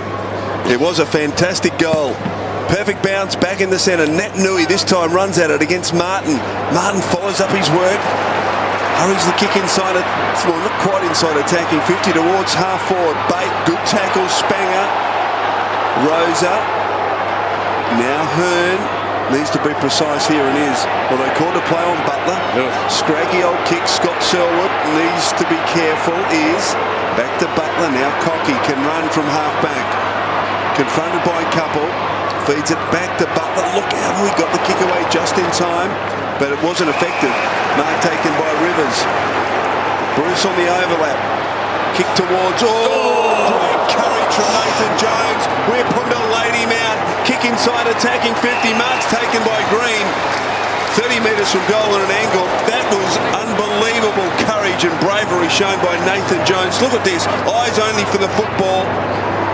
And caught the hip of Weirpunda. Let's hope he's okay. He is. Oh, dear me. Oh. He's up. He's up and walking and jogging even off the ground, which is great news. As Brad Green prepares to kick. Goal number 3. Oh, he just misses. Gee, that would have been handy for them. Margin and even 4 goals. Jones coming from the ground. Gee, you ought to get up from that. Yeah, they absolutely hurt those, don't they? Your brain ends up about 3 feet above your head, doesn't it? He's a tough boy. Rosa puts it out of bounds on the full. So Melbourne get it back. McLean. Stephen, this is what I've enjoyed about Melbourne today. They've done this switch, but when they've got clear, they've gone quickly forward. They've switched beautifully, but they haven't been frightened to go forward from it. Sylvia. Oops. Shanks the kick to half forward. That's a poor effort from Sylvia. Glass gets the ball back for West Coast. Fletcher. Not much on offer. There's no one inside 50 for West Coast, so he's going to have to chip short. McKinley's the man who takes the mark. So McKinley now. McRae one out. And it doesn't quite get to him. Wasn't a great kick. He's got to beat 3 now as Melbourne come to assist. And well done. They work it out pretty cleverly. Chance for Bruce. Now Bate from half back. Wasn't the best of kicks on his non-dominant side. Coming to meet it, Scott Selwood. To keep the ball in front of him, he did for a moment, but Jurrah swooped on the loose footy. Burnell kicks into Stingline. Maloney did brilliantly, gets it back to Burnell. Jurrah follows up, well played. Now Davey around Nat Nui, kicks it short. Sylvia couldn't find the target, but Sylvia's got plenty of space here to turn, perhaps find a target, perhaps kick for goal. Kicks it back to Davey. He's got it 48 metres from goal. There wasn't a lot of clean stuff to it, but it was exciting play. They actually tried to do something, isn't it? And I think that's what I'm saying. I don't know why teams go defensive when you're a poor footy team. The best way to learn to play footy is the right way, I reckon, and be positive with your skills. That's how you get better. So Aaron Davey loads up. That is a sensational goal.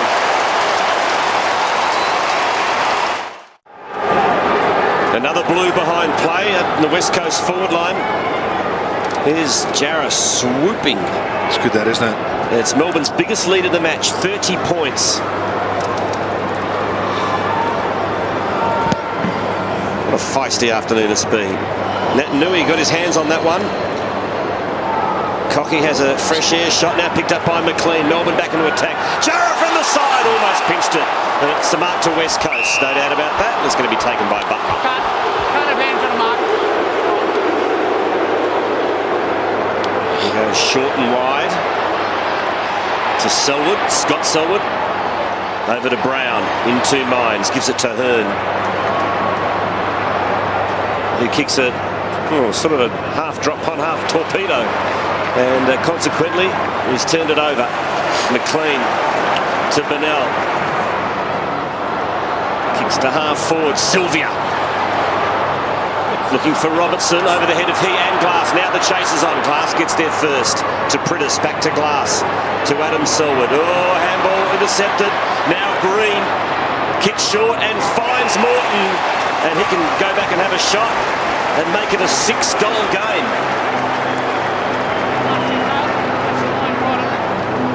Turnovers so costly. What about this for a stat? I've never seen anything like it. Melbourne 73 marks, West Coast 29. I've just looked down at it and over-possessing the footy, going sideways, and you see how well Melbourne's played today, straight down the centre corridor. Amazing statistic. Cale Morton hasn't missed this year. Got him. Corners remarkably Nathan Jones 5 minutes after that hit back on the ground. What do you think of that stat, Mel? Yeah, no, it's wrong, isn't it? I mean, in two teams that we think are reasonably even. In fact, the Eagles probably on form a touch better. It's a bit of a damning stat, isn't it? Considering they've had more disposals and 50 less marks. Well, there's another. You can add one to the list as Lynch marks at half back, kicks to Embley. So they're racking him up now after you mentioned it, Lloydie, as Embley kicks inside attacking 50. Lacroix bustled out of it. Chance for Frawley towards Morton. Good work there by Kennedy, put his body in. Nat Nui tried to flick it out. He did. He got it to Cocky. Out wide. McKinley should kick a goal from 20 metres and he pulls it too hard and misses to the left. So margin back to an even 5 goals in favour of Melbourne. And a quick kick out this time has worked well for Melbourne. Petterd. Handballs into the middle to his captain. And McDonald on the left boot. Good penetrating kick. Jurrah underneath it. Davey did get a club back. Oh, loose man by himself again as Russell Robertson. He gets the bounce and he kicks a point. Oh, Robbo. You have to admire Darren Glass there, leaving his opponent to help out in the Jurrah one-on-one and wasn't worried about his own opponent. That's what makes good teams, players like Darren Glass. He was just willing that ball to get to him a bit more quickly, wasn't he, Robbo? So Brad Ebert at half-back chips it to Lynch. Now Prittis, looping handball, Embley. And just the attacking side of the wing looks for Stengline. Nat Nui, little fumble. Rivers, Nat Nui back on the footy, but a free kick in the meantime. Back to Rivers. Rivers, Michael, backing back into the Plenty of courage. Sorry, because I think where West Coast are breaking down is they're going in the one-on-one high ball to Lacroix and Stengline and those small types. I think it has to be Kennedy who they have to plonk inside 50 and go long to him. So McLean, what a kick that was to Grimes, who's run from half back. From the wing, he chips to Robertson. Couldn't take the mark. Hearn content to see it over for a boundary throw-in at half forward. Yeah, Kennedy's only had 5 touches. I've watched him a bit because I'm pretty keen on him as a player. But he actually's run to a lot of non-spots. So I think if you funnel the ball to him as you suggested, Matthew, probably a good thought. Put him full forward and let him run at it from there. McDonald against Selwood, one-on-one. Jones. Well done, Adam Selwood. Got the footy back for his team. Gave it to Prittis, to Cocky, to Stengline, to Fletcher. And kicks to half forward to Lacroix. Again, not a lot on offer deep, so he has to go short and sideways. Kennedy's by himself here. McKinley, and Kennedy's run hard, and he should mark this. Well done, Josh Kennedy. Well done, Matthew. Thank you. Matthew Lloyd, there he is, running back towards goal. I agreed with him, so we're both right, Matthew. I think sometimes you need to play, don't you? He's just not finding the ball across half forward. And as a midfield, you want to be straightened up, and they're having to go sideways in the pockets because they're kicking the 6-footers.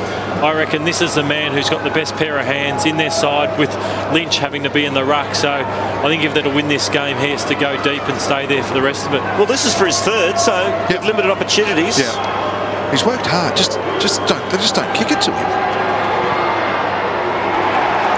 Eagles hanging in there.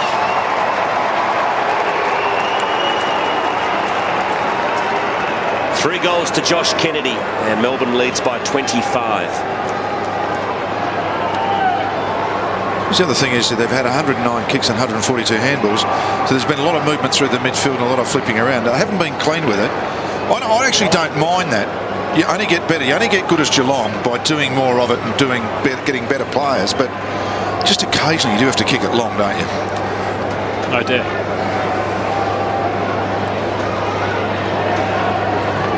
Josh Kennedy coming from the ground. Let's hope all is okay. Any comment down there, Andy? No, he's fine. It's just the craziness of the modern game, Chris. Okay. Craziness, Andrew. Oh, bloody, and as you and Lloydie are talking about, is their only hope, and he's just kicked a goal and they take him off the ground. Embley hacks it forward 10 metres. Morton overruns it. I'll ask Matthew something in a minute, Michael, about that. Honest opinion. Stefan. Second effort was good. Brown. Now Lynch. 8-metre kick. Wasn't great. Rosa was the target. Chipping in Bruce, and Rose is hurt. Bruce over the top to McDonald. Now Maloney at half-back. Wheatley, Maloney, Davey escapes the sting line tackle. Wheels onto the left boot and kicks it wide. Morton couldn't mark. Gets a free kick. So his kick is effective, and a couple of loose players at half forward. Bruce marks off to Jones, over the top to Jamar from 25 metres, pulls it back and kicks a goal for the D's.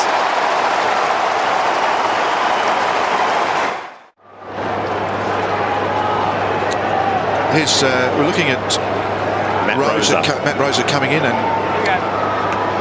just hit his head on the ground. Melbourne by 31. Embley gets the clearance. It's a high ball inside the West Coast Eagles 50. Picked off by Frawley into the pocket. Wipunda, good skills, has a shot at goal. Couldn't quite finish off his good work, and we'll have a throw in. Now, Matthew, I was going to ask you this question. If he kicked the goal then and they took him off the ground, what's your feeling on that, really? Isn't the adrenaline still going? I genuinely believe key forwards don't even need a rest. Okay, just anyone kicking a goal. Oh, yeah, I keep them on. I think I can understand midfielders, Judd and those guys, when you're running 10, 15, 20 Ks a game, but as a key forward, you get your rest when the ball's down the other end, so it kills me coming off, Malcolm. Kills you coming off? Yeah, okay. Short kicks coming into Jones. Do you think there'll ever be a players' revolt about getting taken off after a goal? You blokes in the union should actually stop it. Brad Hardy did once, remember? Waved the jumper at Mickey Malthouse. Grimes to Warnock. Kick was okay. No, taken by McLean at halfback. He's got a couple of options. One of them, Grimes, chased down. They got the handball off to Bruce. Sweeps it wide. Rivers. Another long handball, this time to Martin. Thought about giving it back to Rivers, instead to Grimes. Grimes gives it to Jones. He's confronted by the big unit, Lynch, and is pole driven into the ground and has been rewarded. Lynch for that tackle. Not a great handball. Just put Hearn under the pump for a moment, but he's got support from Spanger. And now the West Coast can work it out of defence. Brown takes them on, plays on from centre half back, just drives it. And he just panicked a bit there. He kicked it to a 3-on-1 situation. And West Coast no chance. Bennell off to Green, and now Bruce, who slows it down for some reason. He had an option wide. Kicks it short to Green. Oh, so we don't raise the ball now, we wave the ground. What does that mean, Matthew? Come on, tell us. It means I'm either going to kick it short or long, doesn't it? No, well, actually, the teams do go into tempos. The runner would have come out a minute or two ago and said, let's keep this lead. And I think that's fine, but I think Melbourne fans are frustrated because for one of the few times this year they've seen their team play an attacking style of football that's earned them this wonderful lead, and all of a sudden they go back into their shell, and it's a little frustrating. I can understand why, but at the same time, it's a handy lead, and if they can get into the three-quarter time break leading by 5 goals, certainly sets their game up. As Jones, long inside attacking 50, at the 4, Robertson couldn't quite get a clear possession away. He's tackled well by Glass, and we'll get a bounce 35 metres from goal. But also I'd like to take the mentality of that off you and say, you come in with that last 2 or 3 minutes just chipping it around, everyone backs off a bit. Mentally, you've got to get yourself up and not be on the edge again. You know, I mean, I reckon there's 2 sides to that story. I'd love to see what the psychoanalysts say about all that. Sylvia, Maloney, good tackle coming from Ebert. And now the numbers with the West Coast. Stengline wide, and McKinley is marked at half back. We do have psychoanalysts in the game now, Michael. Yes, we do. I'd love to know what they think about it. Well, 3 times under Dean Bailey, Melbourne has led at three-quarter time, and they've won all 3 matches, so it augurs well in the last quarter, but still a lot of time left, and they're going to get a goal here, West Coast, as Spanger has worked his way forward, marks uncontested, runs into the open goal and slots it through. But I think Melbourne should keep holding their head high and think they can win this going into the third quarter. Look, I agree with you. There are times you've got to slow the game down if they're getting away from you, or if you're in control late in the game. In a grand final, you probably do it. But right now, you try to develop something within a team of pure win desire, you know, all that stuff. And it's going to take time. Why give it back to them? And ball going nowhere there with Brent Maloney. So another bounce with 27 seconds left on the clock.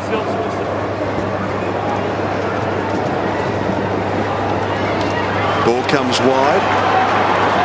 Chance for Marston. Kicks towards half forward. Lacroix couldn't take it. Chance for Butler. 16 seconds left. Lacroix snaps it out of the pack. Nui. Fist from Warnock. Priddis. Seconds ticking away. Priddis on hands and knees. Wrapped up. And he's been pinned. So that will be it. Melbourne survived the storm. Three-quarter time at the MCG. And Melbourne lead by 24 points. 16-6 plays. 11-12. Yeah, I'm pleased for Nat Nui just sent to be in a contest and going for it, but you know, that goal from Spangers kept them in the game, and it's anyone's game still. It is indeed. Can West Coast hit back? It's the Demons by 24.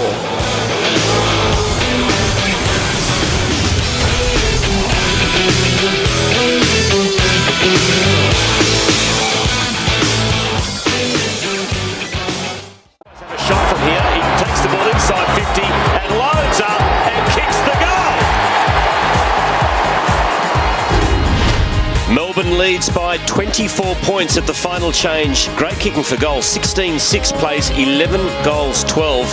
Robertson 3 for Melbourne. Kennedy 3 for West Coast. McLean leads the possession getters on the ground with 25. Let's have a look at who's clocked up the Ks. Up to three-quarter time, the Power 8 performance gauge. Matt Rosa up to 12 Ks along with Matt Priddis. Jack Grimes has worked hard with 11 kilometres and reached a top speed of 33 Ks an hour. That is a fair clip, Michael Christian. As we have a look at a couple of courageous acts in that third quarter, Nathan Jones running back with a flight of the ball. Got cleaned up by Weir Punter, was back on the ground within 5 minutes. Top stuff from Nathan Jones. And then a little bit later on, Jared Rivers, he didn't know what was coming either. And he also back into the pack as a third man up and manages to help a teammate there. Good stuff from Jared Rivers. That's what you want to see, Michael, as a defender. Oh, fantastic stuff from Rivers. The thing I liked about that, he turned his back. Yeah. You don't have to run front on if you don't have, I mean, that's silly. And he didn't prevented himself from giving a free kick away as well. Matthew Lloyd, will history repeat itself? This time last week, Nick Natanui did not have a kick. This week, he has not had a kick. He's going up forward. Can he turn the game around? You're starting to think outside the square. I like you a bit. Spending three quarters with you, I'm already turned. try for 7 years with him. Hey, I spent 15 with Sheeds. Good point. What a great fella he is, Sheeds. Should he coach again, Malcolm? Why not if you can? If you want to. So final quarter here underway at the MCG. Melbourne by 4 goals. Maloney, first clearance, although it wasn't effective as Butler was able to control it. Handball to Glass, Lynch, Embley. So taking them on, he plays on, kicks high to half forward at the back. Good mark.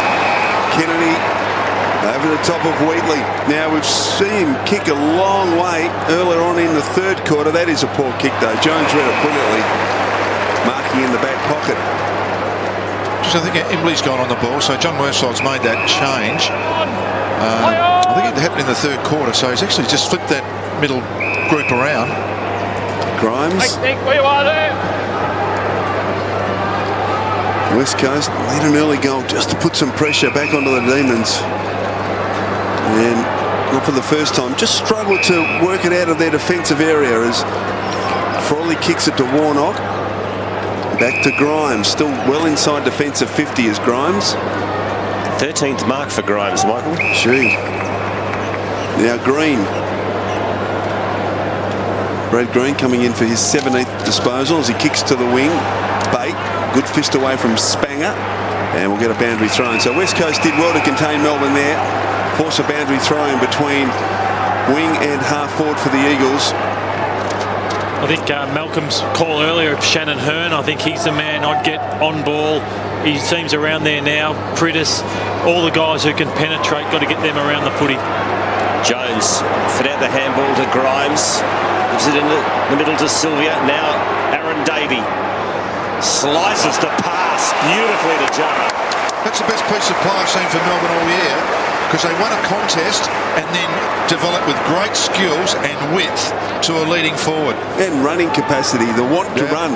I think that, seriously, that is the best. I know they've kicked a lot of bouncy goals today and good goals, but that was a bit of class involved in all that. Liam Jurrah growing with confidence. Playing his third match now. Looks like he belongs. This for his third goal.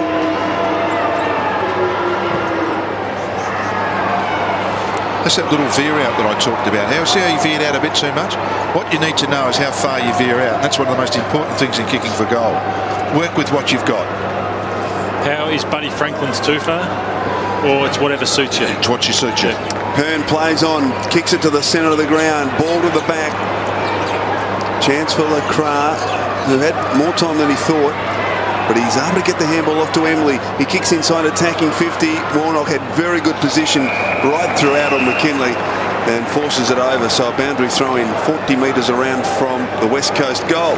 Michael, I know we'd like to talk a bit about defence with you, but Warnock and Frawley, Rivers back being fit, looks okay, doesn't it? Absolutely it does. And Stefan Martin, we know he can play there as well. Maloney's been good. Kicks to the wing. Bate, low down, couldn't hold the mark. Brown almost worried him out of it. In fact, well done by West Coast. They got back to support Brown. Hearn, Prittis. Now Lynch from centre wing off a step. Kicks high to half forward. Melbourne have got the numbers there, and great courage again shown by Rivers. This time he goes back with the flight and takes the mark. Gets the ball moving quickly to Grimes. Mark number 14 and possession number 22. He's a dream team specialist.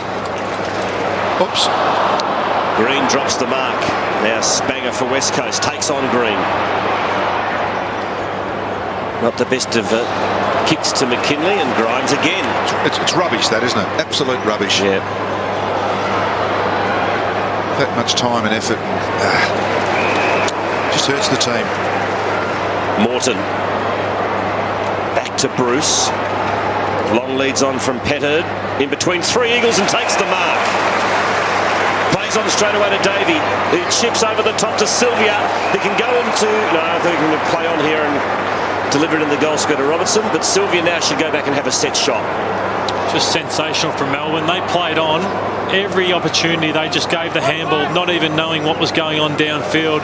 It's amazing when you've got movement in one part of the ground, how it opens up down the other end for you. And this guy's work rate has just got so much bigger over the last year, and he's getting the rewards for it. And as he was walking back there, I reckon he came inboard by about 4 metres to improve the angle.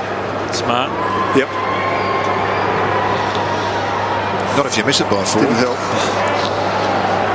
Who's going to do something special for West Coast? You know, Daniel Kerr's the one who usually does it. He can give you something. He can dart through. Can you see anyone from West Coast being the X factor? It's interesting. It's usually going to be a goal kicker or someone around the midfield to set it up, unless someone does, because they're already behind. They're going to have to kick goals, so you've got to look forward. I mean, Nat Newey, he's a kid. He's not going to do it every week. Right now, no. The answer to that's no. Grimes, what a mark. On centre wing, he's been impressive. Kicks it inside. Well done, Lacroix. Effective the sport. Brown needs to be clean with his hands, and he is. Gets the handball off to Lacroix. West Coast need a goal.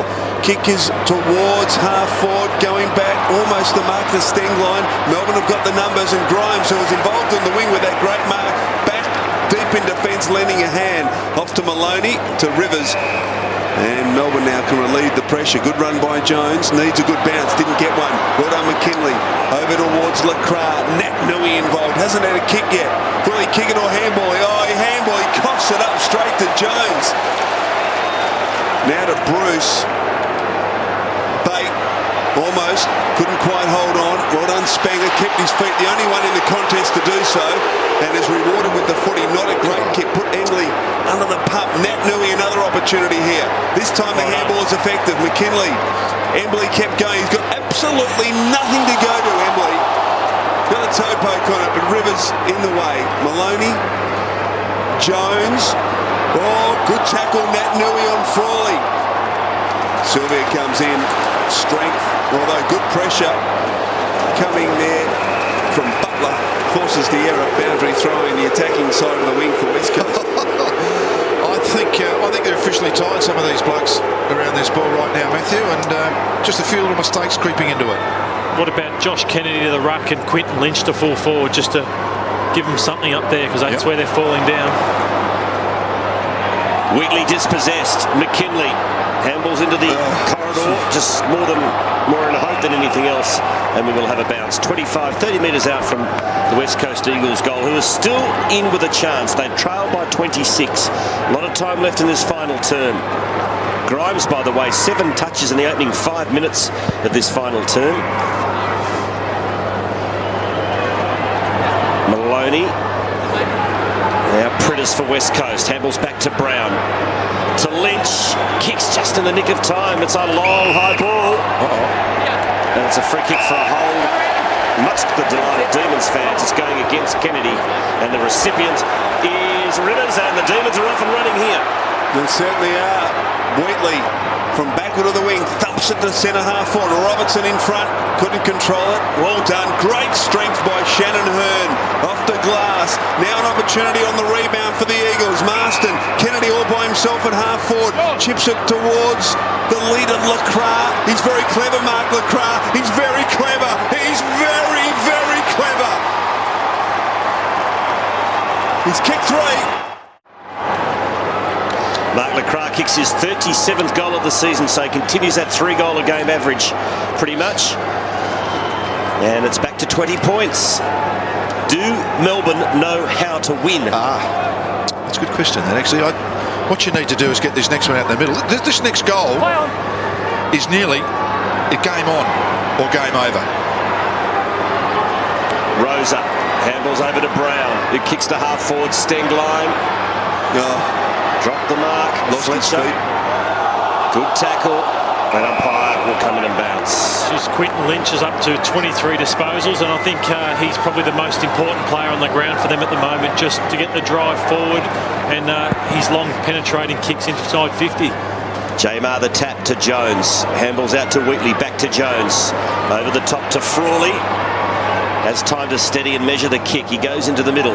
Robertson outnumbered, and the mark's taken by Adam Silver. Gee, it was a 30-metre kick to a contest. Not great decision there, as Embley now drives it back towards centre half forward. It'll land in space.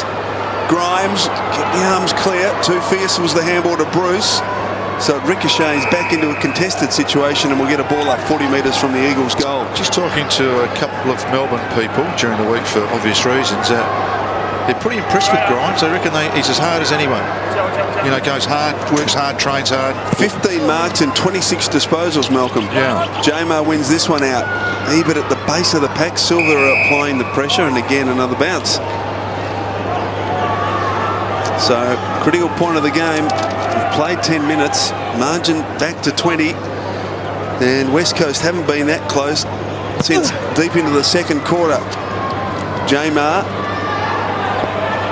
Chance for Pritters, who's worked hard. He's worked tirelessly. Well done, Rivers. Little toe poke. In fact, there was more than a toe poke. He gains about 50 metres. Brown. Adam Selwood. Fletcher needs to be clean and precise. He is. Back to Adam Selwood. Fletcher. Not a great handball. So a boundary throw in. That was poor stuff from an experienced player. So Jamar and Lynch, Sylvia, Brown knocks it straight to McLean. Pretty good aggressive tackle, and we'll get a ball up at half forward for Melbourne. And the crowd, Malcolm, 23,149 today. Yeah, the Eagles don't draw a lot of people in Melbourne, do they? Of course. It's an acceptable crowd, I would have thought, for a Melbourne West Coast game. Yeah, maybe a few more. I mean, positions on the ladder does it a bit, doesn't it? You know, the higher up you are, the more crowds you get. Makes it pretty obvious, I suppose. Spanger broke the tackle. Why handball? To Ebert, back to Spanger. I'd just see him run with it. Fist coming from Warnock. Now Green puts Melbourne back inside 50. The pack fly. Robertson attacks it. He caught one of the scone too for his troubles, and Wipunda mops up. The opportunity here for the Eagles. They might get it back. That's brilliantly done by Rosa. And now the Eagles are away. Heard This is a big moment in this game. Under the goal square. Hearn has a couple of bounces, runs his full measure, goes short to Kennedy. It's a great kick. I must say, when I was coaching, I had a rule: if you bounce it, you've got to find a teammate, because everyone gets out of position. So a short pass is on. But I just saw a big run back to the goal square then, and you think he's going to unload this. No, it's good, because often with Shannon Hearn, the opposition teams think he's just going to go along. Rosa, it's not often you see that. Both blokes will go for the mark, and what a big kick in the context of this game. It is. It's the biggest kick in the match so far. Kennedy has got 3 goals. This to make it a 14-point game. It's a beautiful balance. It's there.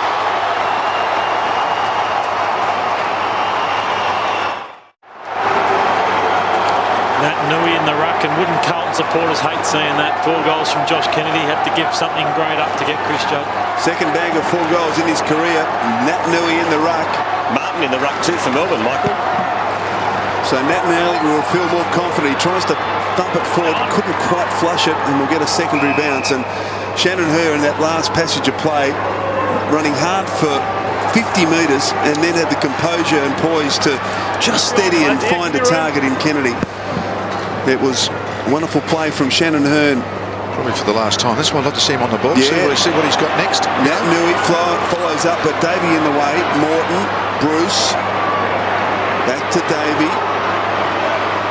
And from half-back kicks it to his captain, McDonald. Who's quick to his feet, wants to play on and does now. Confronted and corralled by Petterd. Not quite sure about that. Martin. He gets it back though to McDonald, and then just kicks it very high. We put her in a great spot. Oh, gee, couldn't take the mark. Brown, Bate the tackle. Jurrah didn't really want it. Nat Nui did well to Hearn. Rosa, and his kick was poor. Wasn't really under pressure. Melbourne with the free kick. That left half forward. It's interesting now, Melbourne. You hope they don't go back in their shells, as Quarters has gone on about. Do they know how to win? They've got to attack the scoreboard like they have all day. Oh, I couldn't agree more. McDonald kicks underneath it as Nat Nui, and he takes the strong mark. Wasn't the best of kicks from the Melbourne captain. He gives it off to Weirpunda. It goes to Lecras. Couldn't take the mark, but kept his feet and now followed it up. Little soccer off the ground. Attacking it brilliantly was Grimes. I did that well. And shows great pace. He kicks into the pocket to Robertson! Good on him. It's a great mark. How good was Grimes? Fantastic. For rating, as I said, though, if you rate him, I think he's going to be one beauty. He's actually set the tone this whole last quarter. He's up to it. Have a look at that. Here he is. It's quite composure. That's called head over the footy, isn't it? And that's a perfect weighted kick for Robbo. Sam Butler, right with me, don't go. Now they're under siege at the moment, the Demons. This will go a long way to helping Melbourne win the game. Can't nail the goal. Russell Robertson, 3 goals, 2 this afternoon. Melbourne leads by 15 as we have another look at the mark. That was a beauty, wasn't it? Short kick comes in from Hearn to Adam Selwood. Back to Hearn. And he finds Rosa. This is a promising build-up by West Coast. Handball off to Butler, who kicks it high in hope to half forward. And Rivers takes a comfortable mark. Not quite sure about the Butler option there. Didn't give his forwards much of an opportunity. Helicopter was a poor one from Rivers. Straight to Spanger. Marston. And he kicks it straight back in the Rivers direction and fists it away. Bruce. Martin. Warnock.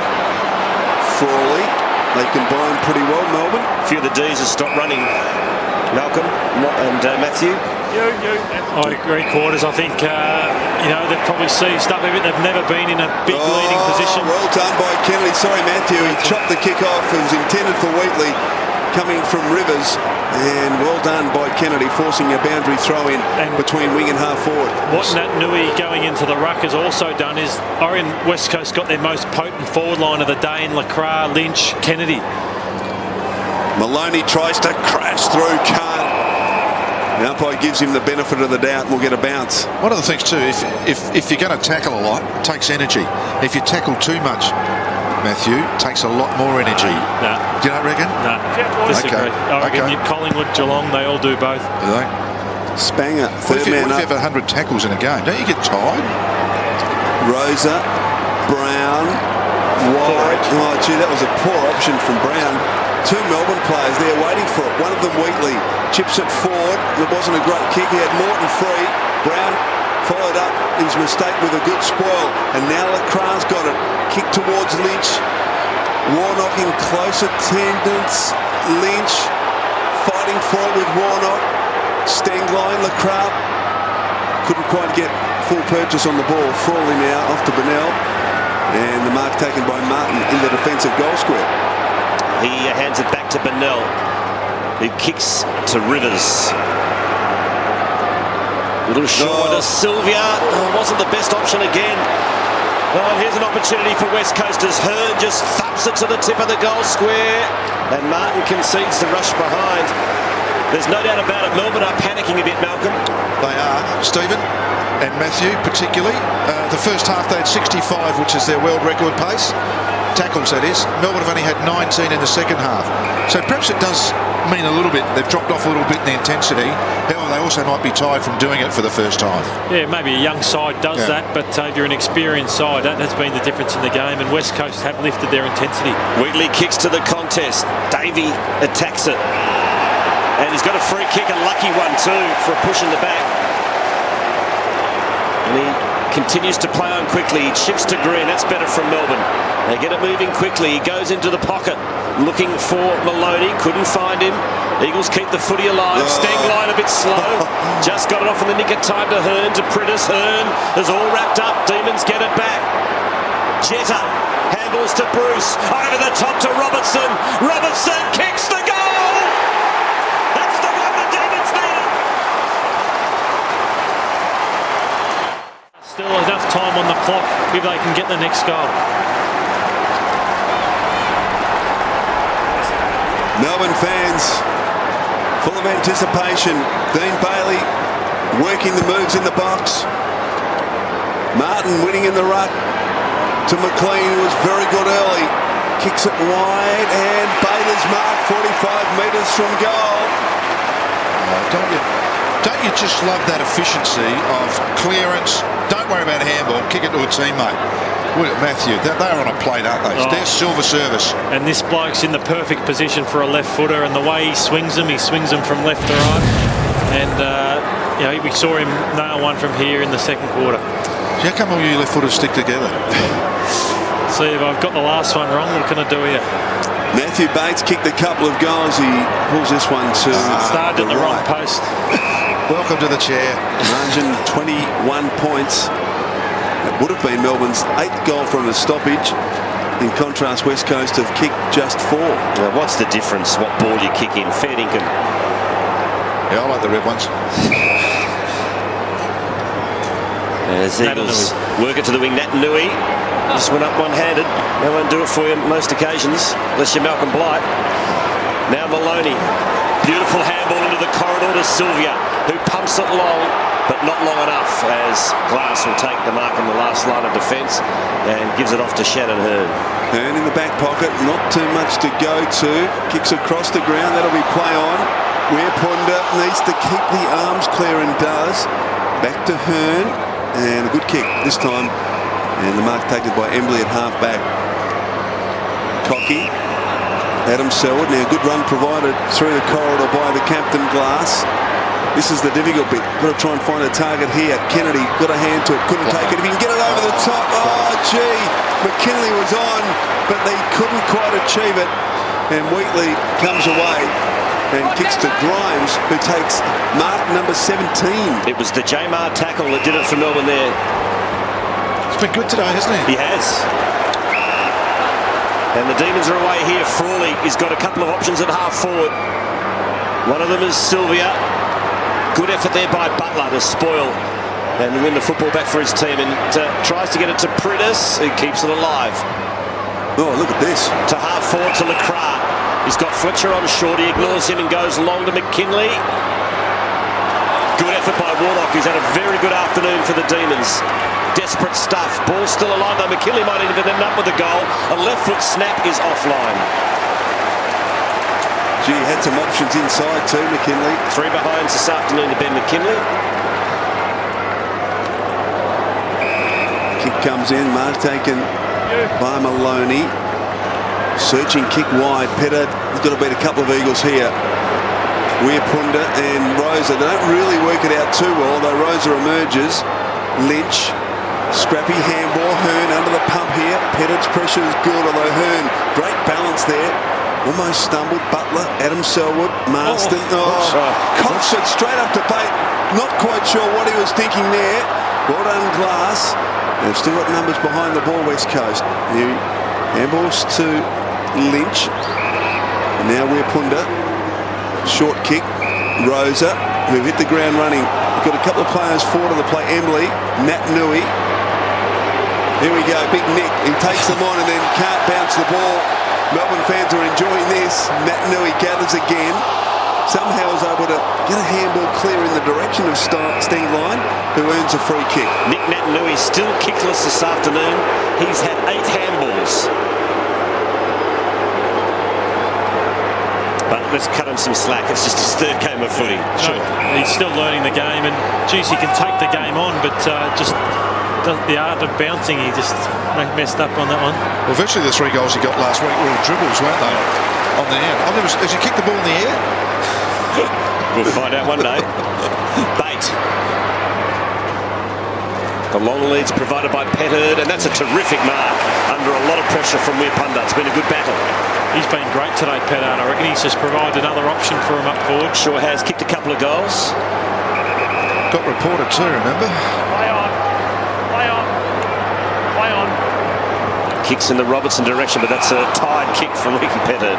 But you'd think Melbourne have done enough now. They lead by 20.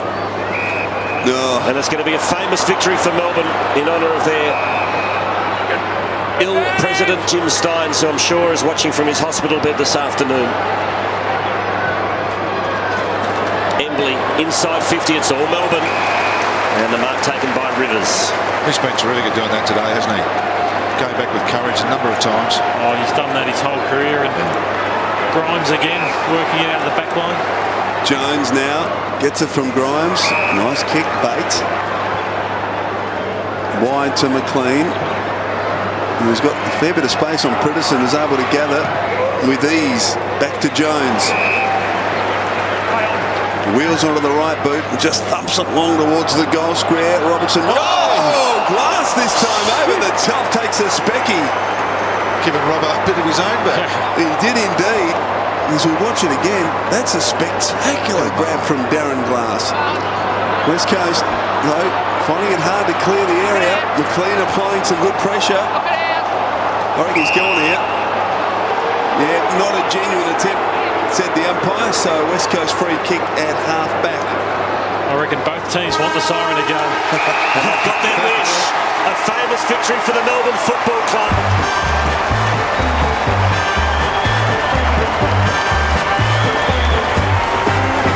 It's a grand old flag, it's a high-flying flag, it's the emblem for me and for you. It's the emblem of the team we love, the team of the red and the blue. Every heart beats true for the red and the blue, and we sing this song to you. Show the acquaintance the eagle, keep your eye on the red and the blue. 20 points to final margin, 112 to 92, with Russell Robertson booting 4 for Melbourne and Josh Kennedy 4 for the West Coast Eagles. What has been an emotional week and will be an emotional victory for the Melbourne Football Club in honour of their president Jim Stynes, who is laid up in hospital facing the biggest fight of his life. So we go down to Andrew Marr. Thanks very much, Quarters. I imagine that feels pretty nice. Oh, well, forgotten the feeling a little bit for me. I wasn't there for the first win of this season, sitting in the grandstands, but it's been a hard road for these guys. They've got to learn how to win, and today I think they learned a lot, and took something pretty special to get us up, and obviously a shout out to to Jimmy, who I think's in hospital at the moment. We love you, big fella, and I guess that one's for you. The whole build-up, the whole Jimmy Stynes factor, we know what he means to the footy club. What did it mean to you, blokes? We saw the emotional circle you formed around his jumper before the game today. What did it mean? Jim Stynes is one of those rare people that genuinely doesn't care for himself. He cares for everybody else. And we all know the great work that he does for Reach, and for all those people out there that want to donate. Reach is probably not finding it as easy with the economic crisis. And they still want to help young people, and there's lots of young people to help out. So if you've got the desire and you've got the passion and you're a Melbourne supporter and you want to keep donating to Reach, we really appreciate it. And Jimmy's just a great guy. Spoke to us during the week, we all know that. And I know he's sitting back at the moment, and I guess, big fella, that one's for you. Fantastic stuff, and there were some great signs, not only today but going forward. There's some outstanding young kids who stood up and did some good stuff today. Most definitely. Jack Grimes is a young guy that's obviously impressing all of us, but the whole team is basically, I feel like they're all under 18. James Frawley, Matty Warnock's been playing really, really well. Obviously Jurrah and Liam Jurrah, these guys, they're the future of the Melbourne Football Club, and they've just got to learn how to play the game. They've got to learn how to win, and something like that today, I'll learn heaps from it, mate. Well done, mate. Good on you. Thanks very much. Beautifully spoken too from Russell Robertson. As Melbourne go to all parts of the ground to dish out some footballs. Great day for the club, Matthew Lloyd. Yeah, it is, and I went through a period last year where I lost 8 in a row, and it's like the weeks are like hell going through it, and so it's fantastic for these young players. Back to Andrew. Thanks, Quarters. The President's sitting up in hospital watching this right now. The Jim Stynes factor going into this one today. You played footy with him. It must have been pretty significant. Yeah, it was. It's been a pretty tough week. We put in some pretty ordinary performances the last few weeks, and then Jimmy came out and told us about his challenge he's got ahead of himself, and I think it sort of really hit home for the boys, and gave us real extra confidence and belief to have a real crack, and that's all he asked for us today. Amazing image before the game with you blokes forming the circle around his jump. We know that was your idea. Where did that come from? It came from Jimmy, and just speaking to him after the press conference. This week was all about wear your jumper for all the fans, and this jumper that Jimmy was the one that he wore when he ran across the mark, and and obviously that's what it's all about. It's all about your challenge and how you respond. And he got challenged that day after running across the mark, but he showed his true character and responded well, and we just tried to emphasise that to the boys. It's all about responding. I know you're a matter-of-fact sort of a bloke, but he is watching it, sitting in hospital now. If you could send him a message, what might it be? Jimmy, this one's for you, mate. Thanks a lot. Good on you, James. Well done. Well done. There's the CEO of the Demons, Cameron Strong. Their second win for the year, Malcolm. Look, it is. I mean, there's some sadness in all this, but I guess there's some hope, and I think we all hope that Jim Stynes can get over his problems, and that the Melbourne Football Club, a great tradition of the Melbourne Football Club, continues at this great arena, and that the young lads today do learn something and take forward from here. Back down to Andy Marr. Thanks, Quarters. Brad, the President's sitting up in a hospital bed right now watching this. All the other boys are sending him a message. What does it mean, and what would you say to him if he was here right now? My message to Jim is he's the most courageous person we know at the footy club, and today was not only for Jim but the whole club. Everyone had to step up, and Jim's always at the forefront of doing that, and I just wish Jim all the best, and hopefully he can recover. Mate, it's about him today, but it's about you blokes walking off. I'll let you get over there with the team. Well done. Thanks. It's a beautiful scene there too, with Aaron Davey and James McDonald carrying Jim Stynes' number 37 jumper off the ground. What an afternoon at the MCG. Melbourne has scored its second win for season 2009. They have defeated the West Coast Eagles in an emotional game, 112-92.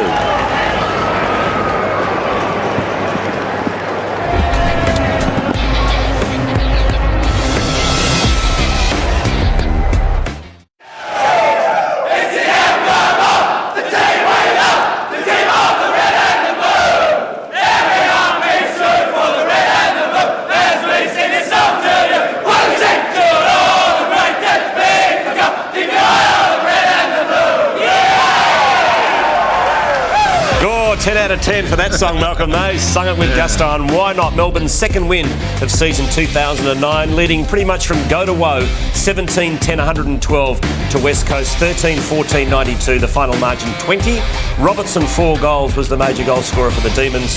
Kennedy 4, Lacroix 3 for the West Coast Eagles.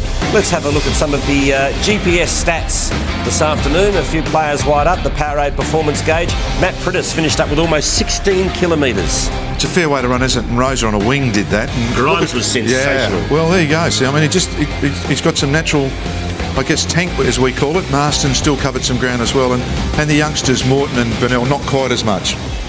Yeah, had a great game, Jack Grimes. As we have a look at a few of the features of today's afternoon and today's game. And I think the Melbourne pressure, that was certainly earlier, the tackling pressure really caused turnovers, and they set up the win with that huge tackle count by half-time.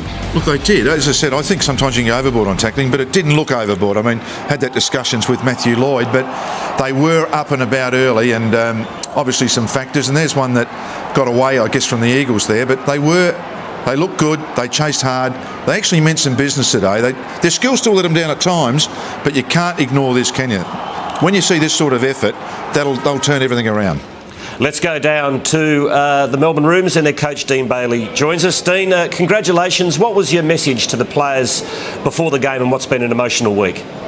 It has been an emotional week, but look, our focus was that we had a great opportunity to represent everyone today, and obviously with the emotional side of Jim, and I know Jim's sitting in his hospital bed now watching the game. So the boys were certainly at it early, and I thought our work rate during the game was fantastic. But we really needed to be focused on the game. As you saw, we gave away a couple of free kicks early, but I think that was always going to happen. The boys were fairly keen to make a statement.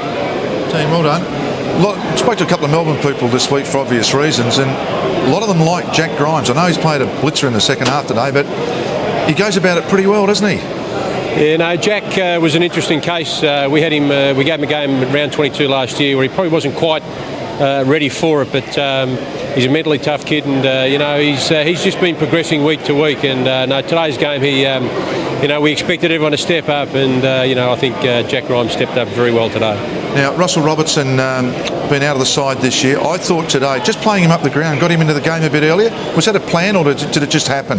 Oh, no, we wanted Russell to be more than just a bloke who sits at full forward. And, one of the problems we've had is marking the ball inside 50, or high inside 50, or just outside 50. And Russell does draw the ball, and he is very quick. And so we thought we'd give him a chance to, get some energy, provide some energy around the ground, because he did mark the ball outside 50 a few more times today. And at the end there, he had a couple of opportunities, but Russell would decide to kick the harder goal in the last quarter.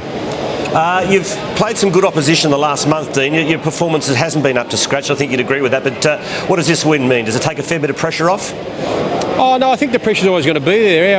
Our concern's always been there's been a quarter, 30 to 40 minutes it's been poor in the last 3 weeks. And, we really needed to change it. Today's great pressure was on the players, but it was on the club to, really unite today because of the emotional side of it. But winning is still important. And, the feeling amongst the players and amongst the people who are in the rooms here, I mean, it's chock-a-block down here at the moment. And, there's nothing like winning a game to get some confidence, and more importantly, to start to build a bit of belief amongst the young players we've got coming through. But, Dean, isn't it also true, I mean, where you're coming from, to lose by 6 or 7 goals, it's only a goal and a bit a quarter. It is not that much ground to make up. So I reckon that everyone should understand that 40-point losses aren't dramatic if you're working on the way up. Yeah, Malcolm, I think there are times, there are small windows in games where teams have been able to kick a couple of goals really quickly. So all of a sudden a 3 to 4 goal margin becomes 5 and 6 too quickly, and I think that's what's happened the last 3 weeks. And because we've been starting to be competitive for those games before that last 3, people's expectations certainly grew, and so did ours. So we certainly let ourselves down the last 3 weeks. But I mean, the fight today was terrific. I mean, the fight of really grinding out the game. There were passages in the game where the ball was still in dispute, and more often than not we won it or we forced it to go to stoppage with less numbers. So that's a great confidence build for the players. Dean, congratulations. Enjoy the win. No worries. Thank you.